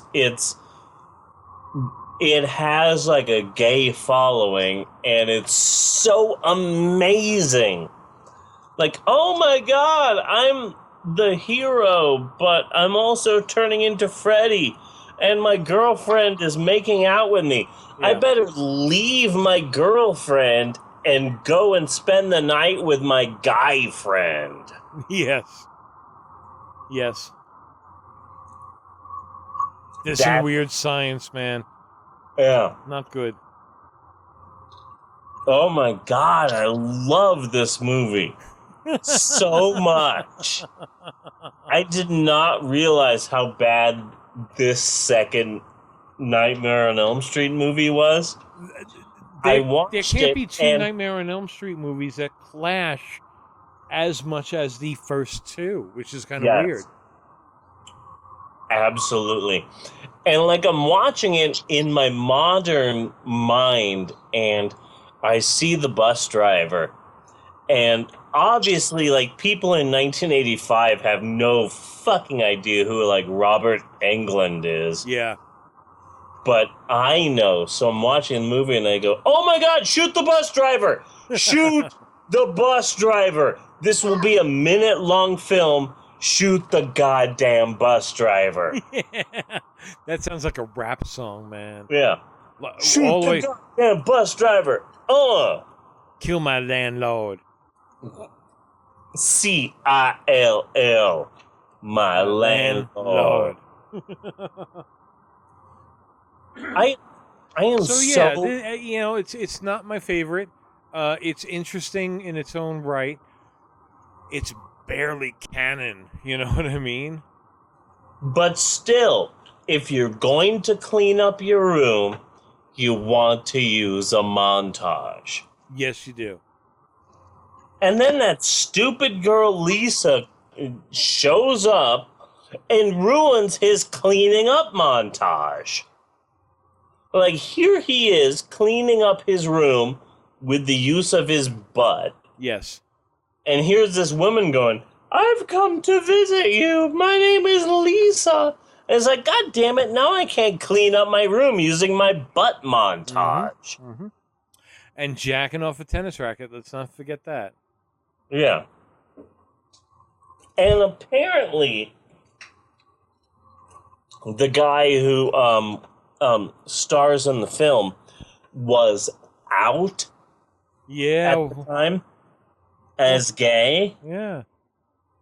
What a stroke of luck. Yeah. I do like, the one thing I liked about the second movie was the fact that, like, hey, I'm a nerdy guy and not too many people like me. Hey, I'm a jock and I'm really aggressive. Hey, we both got detention. We're friends now. Yeah. Hey, Andrew McCarthy was busy. Yeah. Yeah. Yeah. Yeah. Yeah, that's it. This movie is so gay. And I don't mean that in a negative way against gay people. I think it might even be very good as a gay movie. I don't know. Where are our gay friends? I know some of you out there. A Nightmare on Elm Street Part 2 could be the Rocky Horror of horror movies. Yeah. Because it's so gay. It's amazingly gay. Mm-hmm. Oh my God, my girlfriend was trying to make out with me? I better spend the night at my guy friend's house. Yeah. Yeah. And was it before or after, or was the gym teacher killed by an attack of giant balls? That was the first, like, ironic death. Yeah. Like, every other death from that movie on was based on, you're a gym teacher, you'll be killed with gym equipment. Who else is dying for the rest of the film? We're going to base it on this generic death. Yes. Hey, Jeannie. He was basically bald to death, wasn't he? Yeah. He was basically bald to death. Quote, unquote, Jeannie. That is going on the DVD box. That is all over Twitter right now. Right now. That is all over Twitter. Quote, unquote. Yeah, but think about doing Periscope, okay? We all do Periscope, all right? And while we're doing Periscope, we could do the fucking podcast and have actual video of us doing podcasts instead of the background. And on top of it, while we're doing the Periscope, we could live tweet that shit. Yeah. Yeah, that'll be fun. Like, me getting ready to be drunk, and then me in the process of being drunk, and then me drunk. That'll be awesome. Are there any good... drunk? Are you drunk? I'm getting there. Yeah. But that's only because, like, I don't drink anymore because I'm too busy working. Uh-huh. Okay. Well, at least you have an excuse. I do.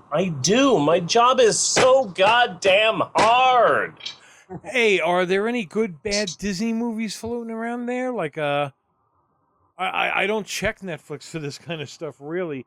But like the Computer Wore Tennis Shoes or The World's Greatest Athlete or... I don't know. A classic Herbie movie. Not the Lindsay Lohan shit. I want to see Hunt's Hall, motherfucker.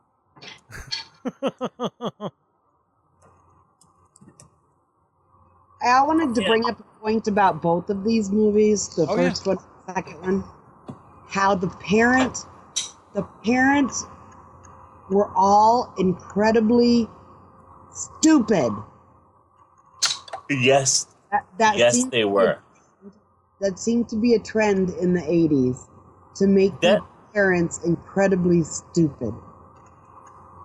Well, I also think that the parents were in constant denial of their children, really.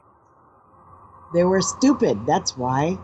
Yeah, but it's also kind of like classic horror movie, sort of like The Blob or something like that, where, the parents will never understand.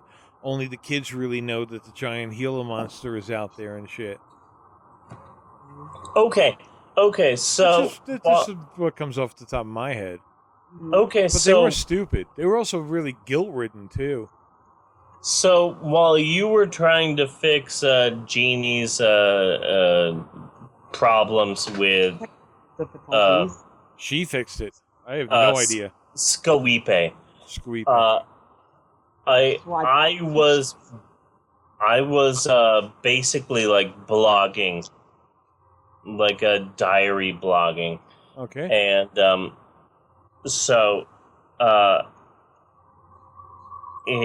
it's weird that you would mention that because oh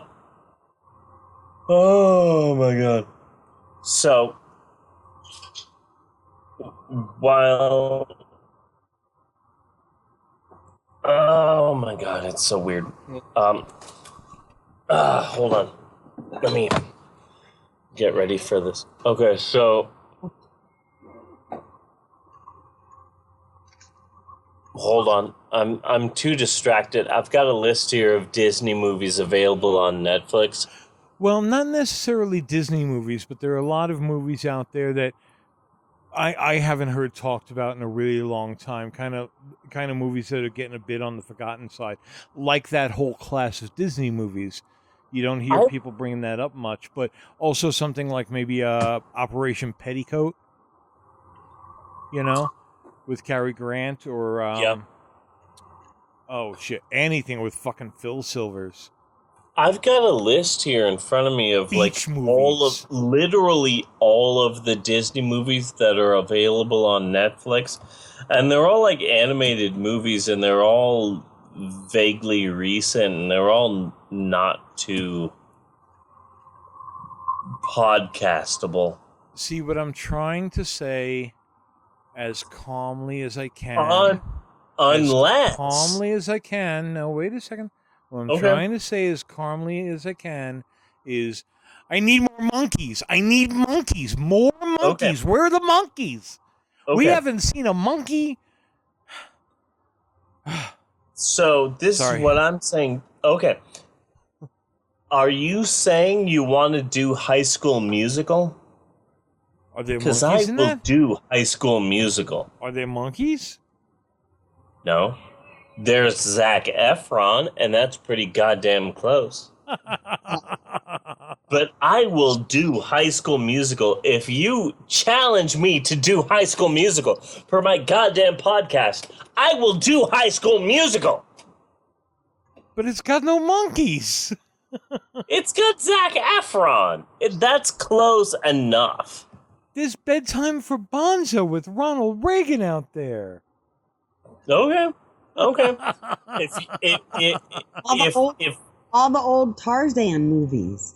If you're saying you're too scared to do High School Musical, Is it on fine. Netflix? Is it on Netflix?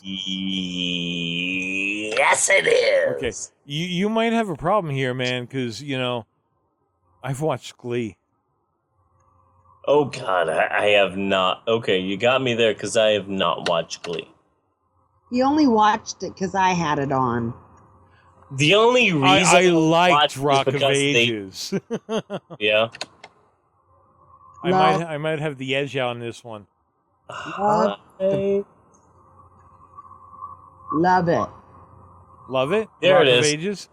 Yeah. High School Musical. Okay. High School Musical. Put it in my queue. It is popping up right now.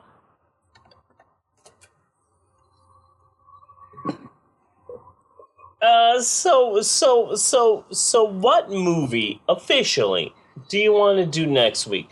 We can do Star Wars Uncut, kind of like the Night of the Living Dead animated of Star Wars movies. That would be fun. I don't think we've done Star Wars at all, really, and the movie is coming out soon, so it might be a good time for a Star Wars episode.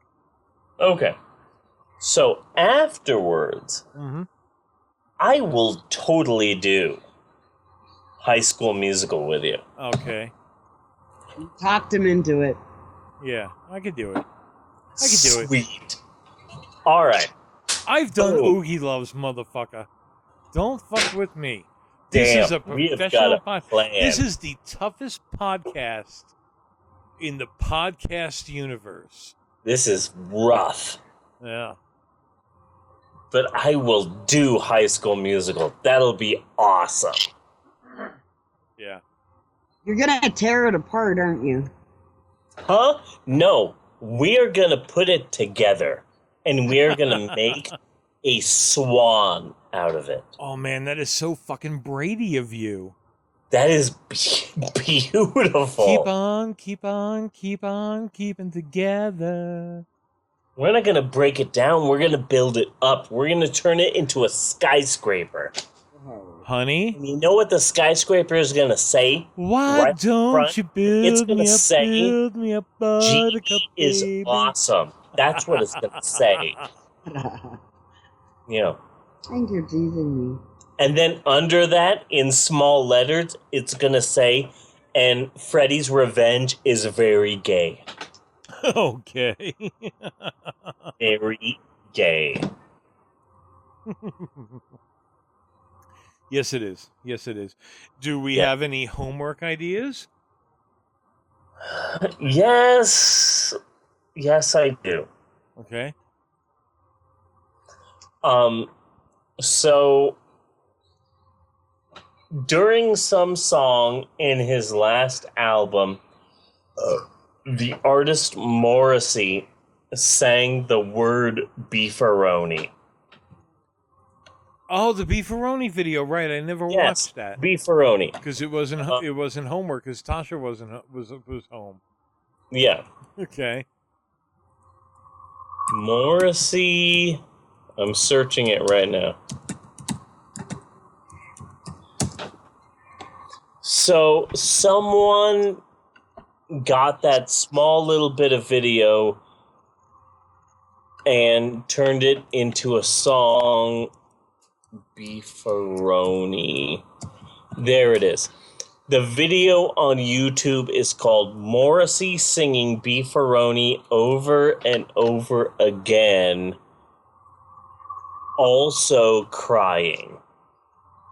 Here's a little bit of It is guaranteed not to get stuck in your head.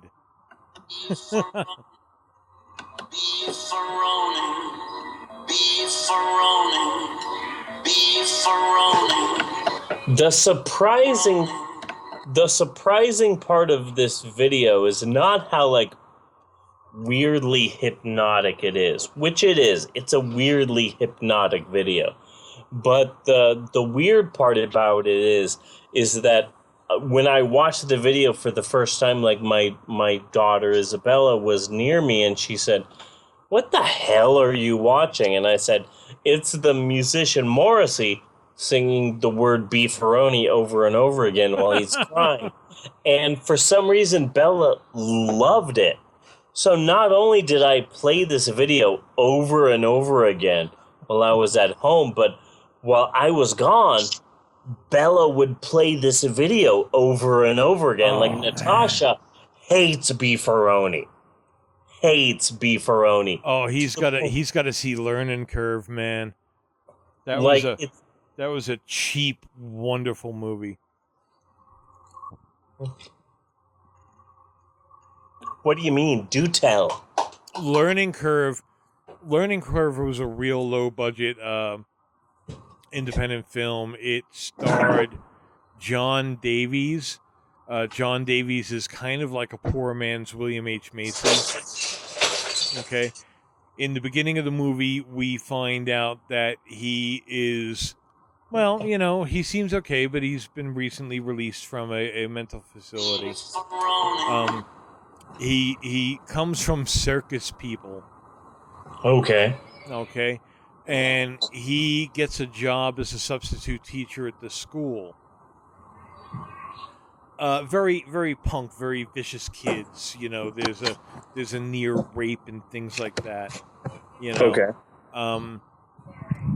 So he comes up with this plan where he tricks them all for like a field trip kind of a thing, and put something in their drink, their breakfast. He served them all fucking breakfast, so that they all fell unconscious. And he drove up to this place where he had some land in the mountains, and he locked them all up in fucking cages and started teaching them again. It was seriously good for something that fucking low budget. Yeah. You know what that reminds me of? What?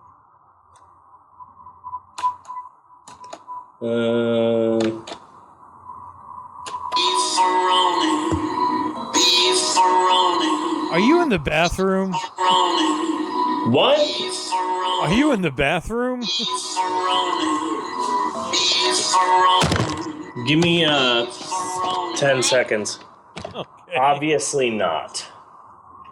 Hi, Emerald. Are you back from your party? Did you have fun? You got me a popcorn ball. I love you. No. Is that sarcasm? Of course it's not. I love you. What the hell? God damn, Emerald. You're so used to delivering it that you expect it in return. Yep. She got a job at Domino's? God damn, UPS. You're a weirdo. You know what you remind me of, Emerald? Let me explain to you what you remind me of.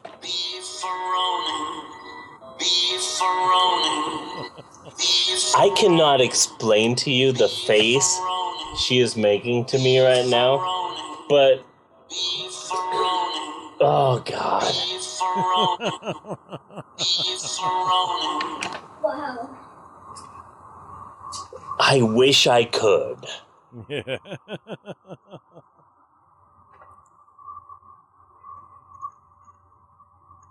heck is this? I have no idea, Bella. Anyway, so next week Star Wars and Beefaroni.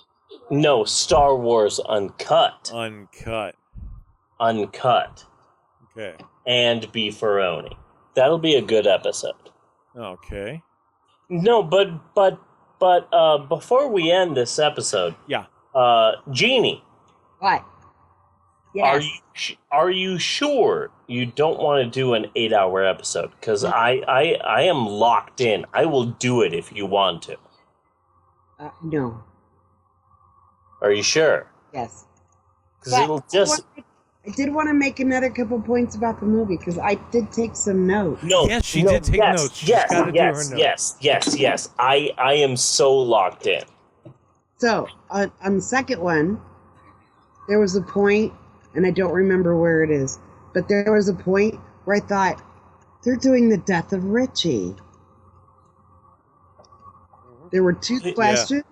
What are you taking, and who are you getting it from? Oh God, yes. And he needs a methadone clinic. That cheesy scene in so many movies where my son is dealing with something that has to do with the supernatural. Yeah. He must be on the drugs. Yes. Yeah. Also, I thought that the ending was extra cheesy, and that it could have been better if they revealed that all of this was just in Lisa's dream. Yeah, the ending to the second one is very much in line with the ending of the first one, which is very much, in my opinion. And in the first movie, Nancy's on the phone. We have that same exact phone in our Really? Yes. in our bathroom. Nice. In our bathroom. The Jeannie same tan wall dial phone. Yeah. Jeannie likes going to thrift shops on Saturdays and picking up things, and she finds some really weird stuff. And she found an actual beige wall phone with a rotary dial and everything. And I snagged it. Legally. Yeah. This is the thing that bothers me about the second film, is that, like, our hero, which is really the bad guy. Right.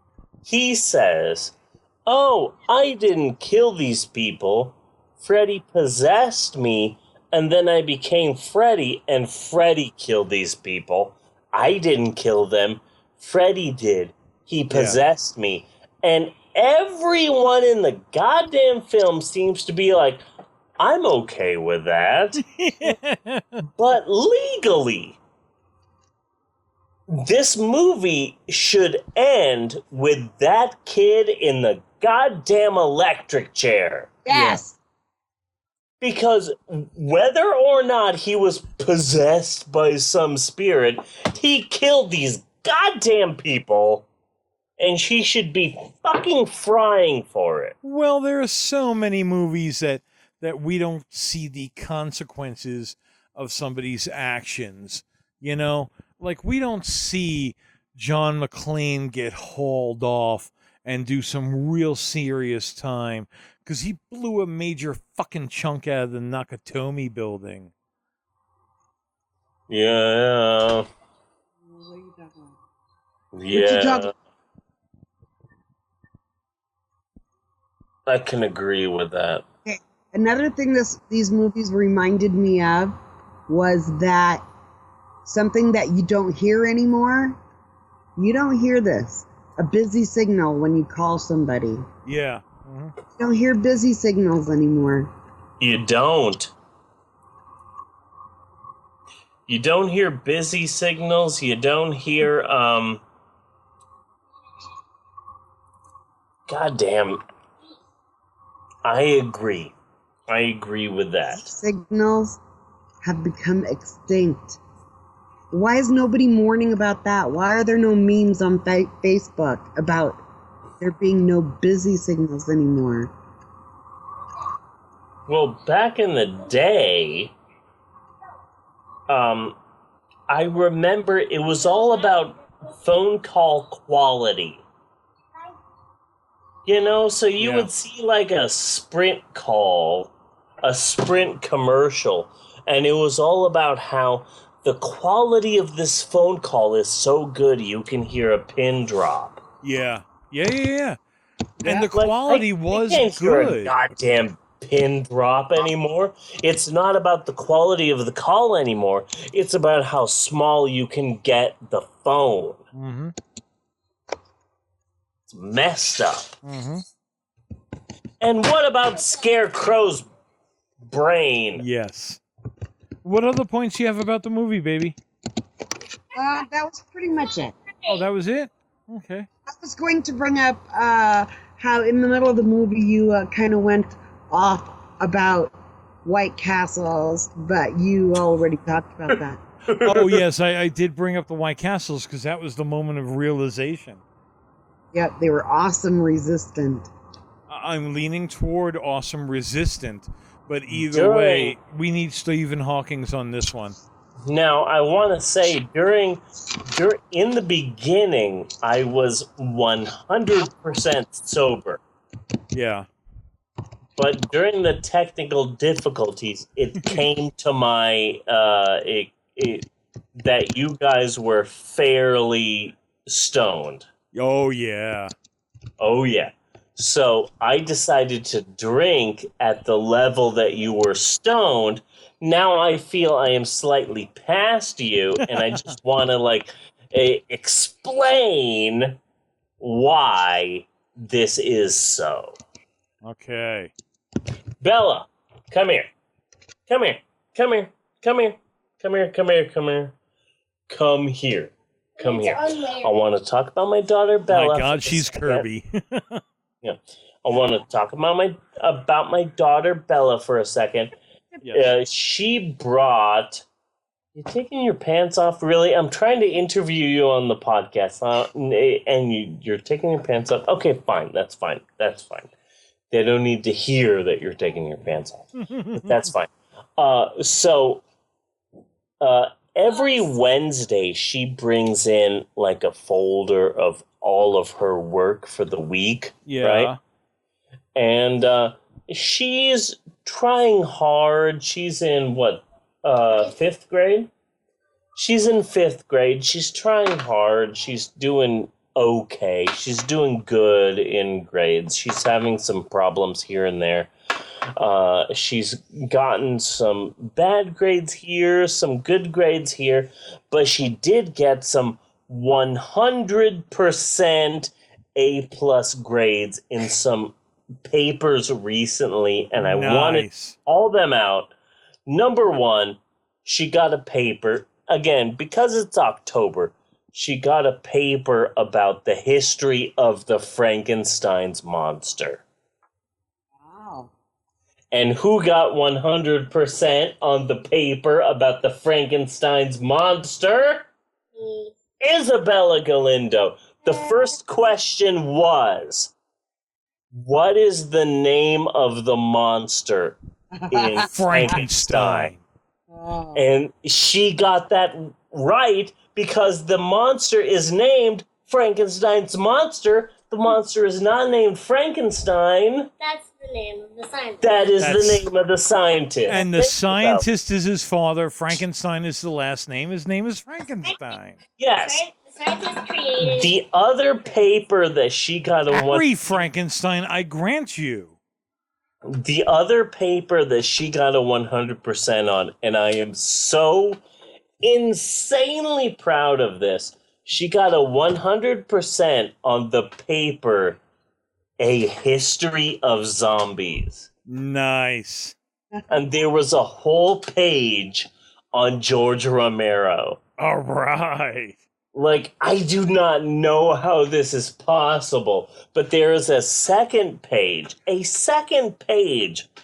on the difference between running zombies and stumbling zombies. Nice.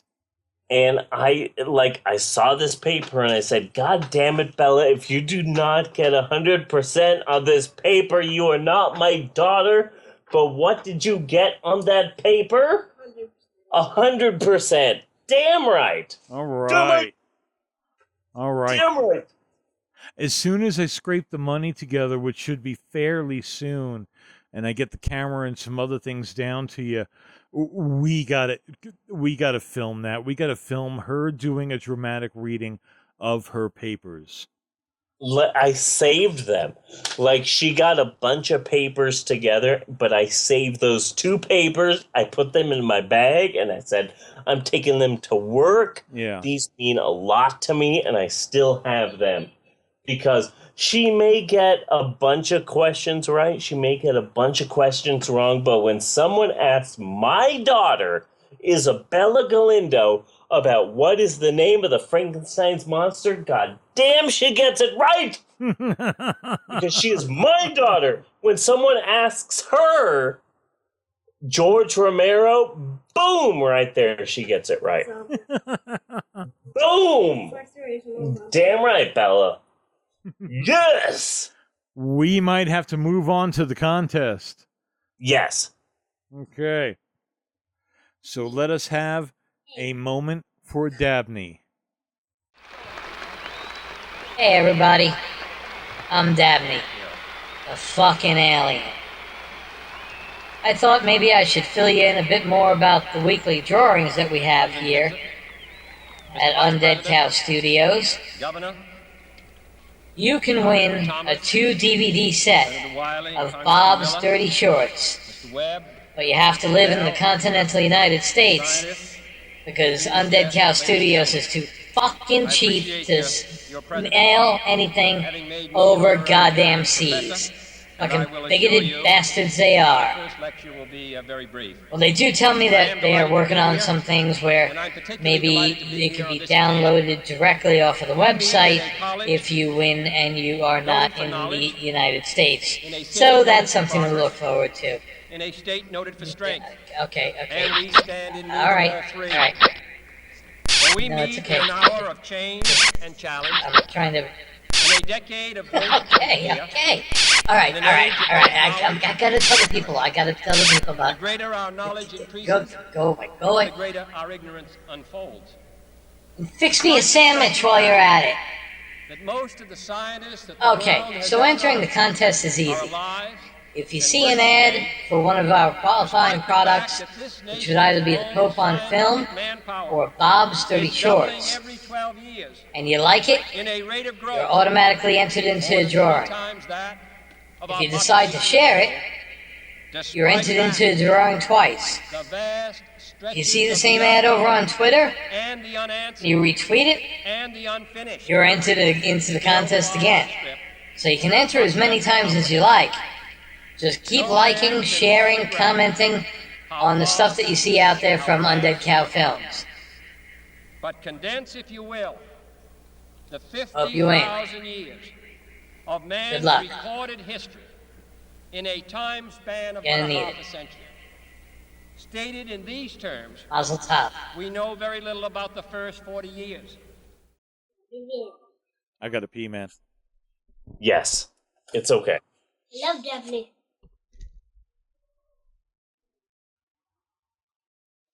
I told him you liked that. I took a note. Bella, I'm gonna try and pop up Netflix and show you this. In the first Nightmare on Elm Street movie is a very young Johnny Depp. And he wears a shirt like this. You know who Johnny Depp is, right? Oh, goddamn. Kung Fury popped up on my goddamn fucking Netflix. I gotta talk about this. God damn it! Excuse me.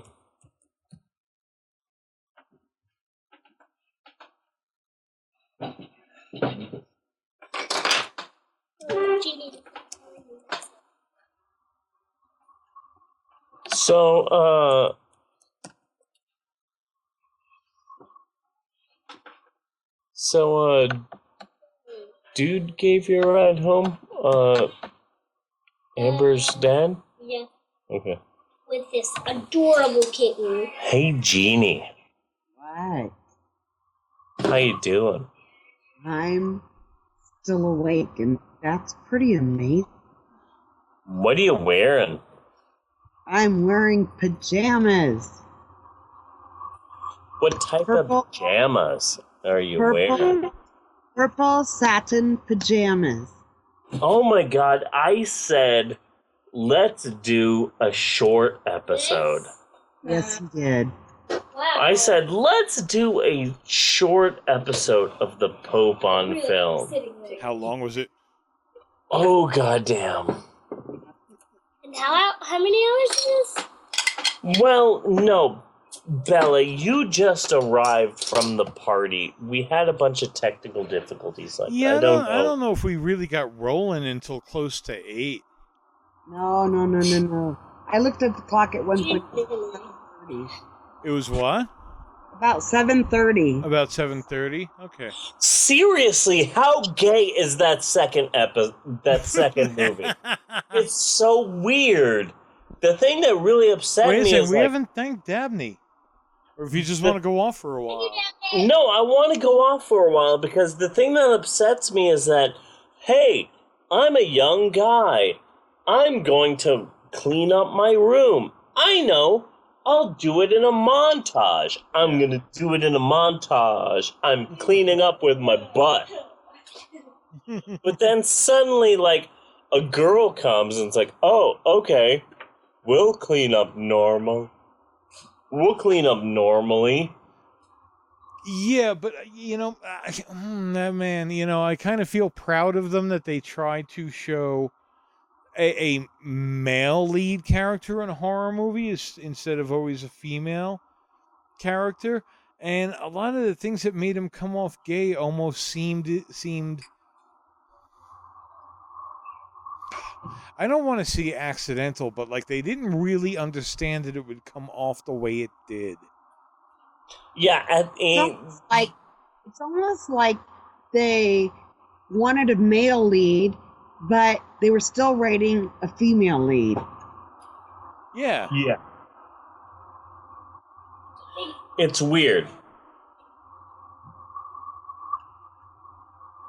I got nothing. Except for that whatever popped up on your Netflix you were all excited about. I have no idea. Like, I'm so gone now. You said, "Oh my God, I can't believe this popped up on my Netflix." Yes, okay, thank you. Thank you. I gotta talk about this. Thank God you, damn Gene it. Schulman. Okay, so, yes, I'm going to talk about this. Yeah. Stop calling me Maxwell. Kung Fury. Kung Fury, okay. I think I that's wanna the documentary. No. Oh. I want to talk about this for a while, because everyone's like, oh my God, Kung Fury, Steve, you're going to love this. This is amazing. Kung Fury. Okay, so these people popped up on Kickstarter and they said, we want to make this movie. And it's about like monsters and Nazis and killers, and it's going to be a full-length movie. Yeah. We just need your money to turn it into a full-length movie, and we're going to put it for free on YouTube. Okay. So they immediately got the money, so they made the movie, and they put it on YouTube. It's a half hour long. Oh. But everyone is going fucking nuts about this goddamn movie. And the weird thing is that before goddamn Genie, I'm sorry I said goddamn Genie. I feel really bad. Okay? But today, somebody at work said, oh my God, Steve, have you seen Kung Fury? That's really up your alley. But God damn it, it's a half hour long. That is not a fucking movie. No. I would be so pissed off if I gave my money to some Kickstarter who promised me a full-length movie and they put a 30-minute movie on goddamn YouTube. That is not a goddamn movie. Yeah. There are fucking ER episodes as long as that goddamn fucking movie. Like, what the fuck? I am so pissed off at that. And so many people all the time come up to me and say, oh my God, have you seen Kung Fury? It's about Nazis in space and monsters. And oh my God, Steve, it's really bad. You would love it. But no, it's not a goddamn movie if it's a half hour goddamn long. Yeah. Fuck! Yeah. And there's also always the idea that I kind of bring up, whether there's like any kind of actually heart in it, you know? Yeah. It looks amazing. They used a lot of money that was given to them for free on Kickstarter. Yeah. A lot of special effects. And fucking Hitler in space fighting monsters. It looks amazing, but it's not a movie because it's a half hour long. Well, you know, Iron Sky broke my heart. Yeah. God damn it. I'm so pissed off about this. Thank you, Genie. You're welcome. Virtual hug for reminding me about this goddamn shit, because it's not a movie, it's a half hour long. But should we watch it? It's longer than this. Should we watch it? Oh, no, it would be a great episode. Yeah. No doubt about that. But it's a half hour long. There are episodes of SpongeBob that are longer than Kung Fury. So maybe it should be homework 1 week. Maybe. Okay, homework I can agree with. Okay. So let's shake that hat. Yes. Names of the hat. Dabney told us the rules. Jeannie is locked in the bedroom, so... Dabney told me that James Wells has 4.5 billion entries this week. Yes. His math may be slightly off. Slightly off? I am reaching in. I am pulling one out. And it is...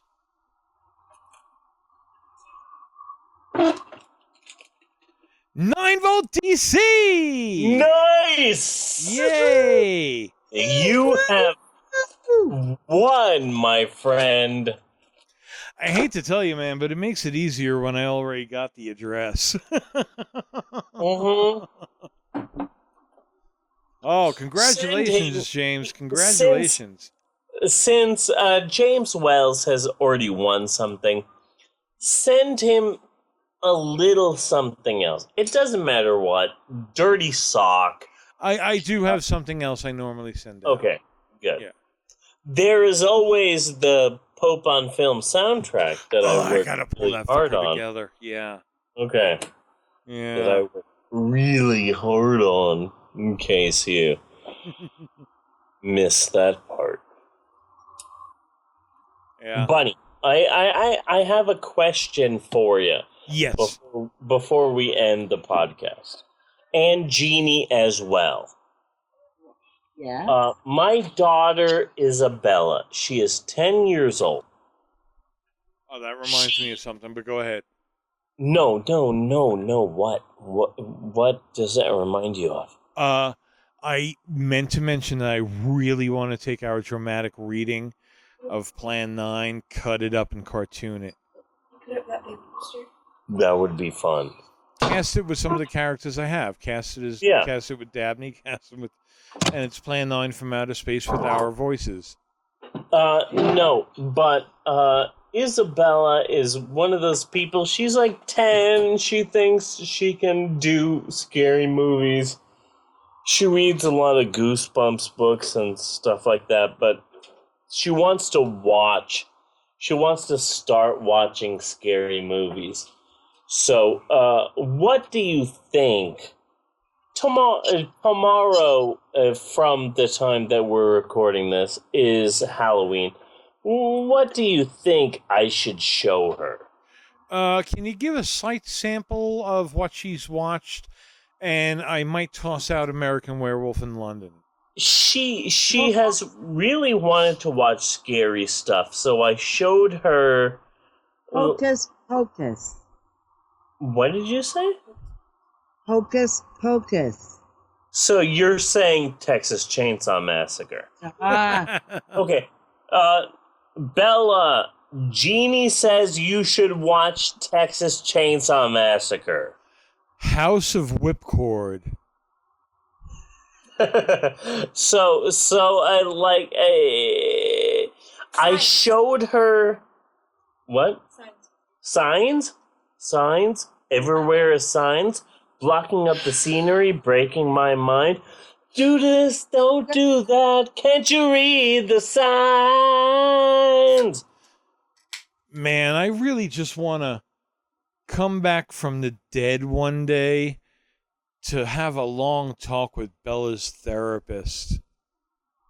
In the future? Yeah. Like 2040. And like, hi, Emerald's therapist. Yes. Yeah. That'll be good. That'll be a good episode. Like, Bella reads so many Goosebumps books that she thinks that she can watch scary movies. Yeah. So I showed her Night of the Living Dead like a year ago. Yeah. And she's like, this isn't that scary. This isn't that scary. This isn't that... He's dead? What the hell? What? So, like, from this point on, I have no idea what to show her. Like, I thought that Night of the Living Dead was, like, a good first move, but I don't know what the next move is. It is also a year later. Yeah. Night of the Living Dead, a good move from the Night of the Living Dead. It was like a good Return first of the Living move. Dead Like, might she not be liked bad. the movie. She liked the first zombie film, but beyond that, like, I have no idea where to go with her. Return of the Living Dead might not be a bad choice. Yeah. Just tell her it's a direct sequel. Yeah. I mean, there's some nudity. There's some Like, scary images. There are some cool images. She's young. She wants scary, but she's still young. So, like, it's so difficult. I want a scary movie that, like, fall down. Okay, no, come here. No, come here. Come here. Come near the microphone. What did you just say? Say it again. I said, I want a scary movie where you fall down and you're dead. You want a scary movie where you fall down and you're dead. Is that what you said? Okay, so you just want... Are you talking about that mythical movie that is so scary? It's supposedly owned by some rich guy in California that if you watch it, no one has survived watching the movie. You talking about that movie? No, but the hard thing is that while I'm trying to have this, like, serious moment with Bella, yeah, Emerald is just staring at me with the same, like, I hate everything look in her face. So not only do I ask you, like, what should Bella watch, but what should Emerald watch? She's 13. What should Emerald watch? Anime horror movie. She's 13. Yeah. And she looks at me with this face like she is so done with my shit. Like, okay, so I understand Bella, she's 10. I should try and, like, ease her into something. Maybe Scream? Maybe? For Bella? But Emerald. For Emerald, for her liking of manga? Yes. I would. She's 13. Oh. It's time to toughen up. I think I would recommend either Suicide Circle, Machine Girl, or possibly Tokyo Gore Police. Nice. I know that last one. Yeah. Good. That is good stuff. Okay. Because she's just looking at me with, like, the same face she's given me for the last 2 years. What 2 years? Okay, my friends, I am going to say goodnight. Oh, good night, sweetheart. I think we all are. Yes, we are. I'm saying it Yes, we are. because you guys may go on for another half hour calling it a night. So, Jeannie. Night, it was really fun. Jeannie. What? See? Yes? Thank you for being a part of our podcast. You are so welcome. It was my pleasure. Thank you. Thank you, sweetheart. Thank you. Good night, podcast. Night, podcast. Does that sound like Maxwell? Good night. Yes. Yes, you do. Good night. Okay. She hung up. I saw She that. hung up. Yeah. I wanted this episode to be a short episode, but I'm pretty sure this may have accidentally be longer than our last episode. No, I don't know. I know it's going to be at least that long to cut. God damn. But there are some things that I might want to possibly chuck out as an extra episode or something. Oh, like that. no. You have to, like... You have to put all of it in. There were so many technical difficulties that in the beginning I started like blogging. Yeah. But in such a personal way that there's no way that, like, I have instructions for you. Okay. In the edits of this episode. Okay. So, Bella, tomorrow you and I are watching the original A Nightmare on Elm Street. There is no way out of it. You're watching it with me, and that is the end of it. Emerald, you want in? Because this is your time. Yeah. You want in on the original Nightmare on Elm Street? Because this is your time. Huh? I think yes, and you want me to wake you up early to watch it. Okay. So all noon are watching the original Nightmare on Elm Street early tomorrow. No. No meaning yes, Emerald? Yes. So. Bunny? Yes. Thank you. Thank you. Yeah. Thank you. This is episode 51. 51. How awesome is that? Thank It's been you. fun. It's been fun. It has. I'm so glad we had this time together. Oh my God. Just to have a laugh and sing a song. Seems we just get started, and before you know it, comes the time you have to say so long. 1989, the number. Another summer, get down. Sound of the fucking drummer. Music hitting your heart because you know you got soul. Brothers and sisters. Sound of the fucking drummer.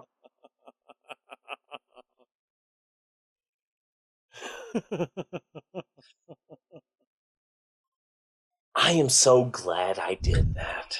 Yeah. If anything, for the face that Emerald was just making me. That was amazing. It could be very freeing. It can. It can.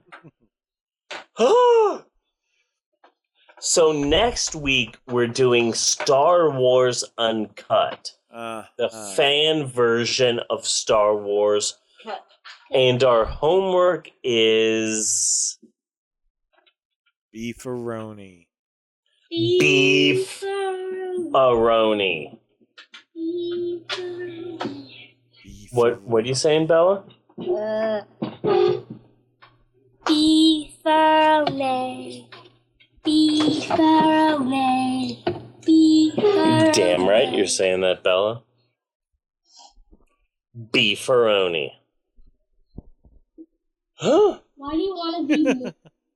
This will be good. Next week, good episode. This week, good episode. This week, good episode.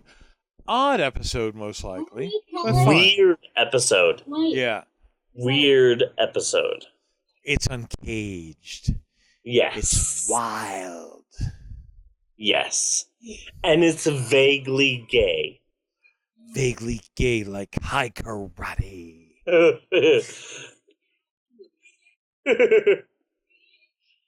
Good episode. Yes.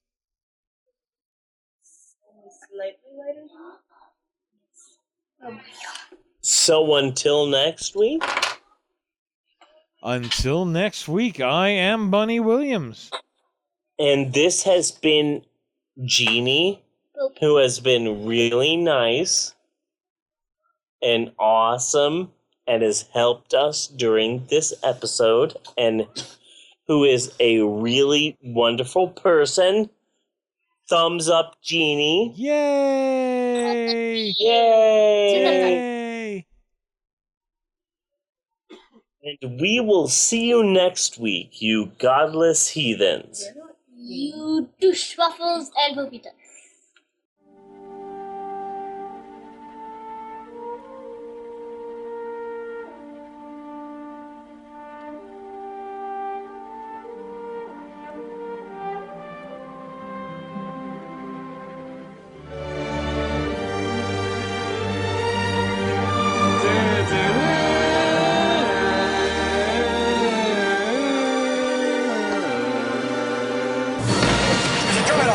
Dead ahead. Might be our little RT unit.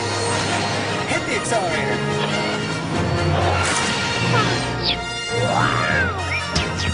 If this is a consular ship, where is the ambassador? Going in. I can't hold them.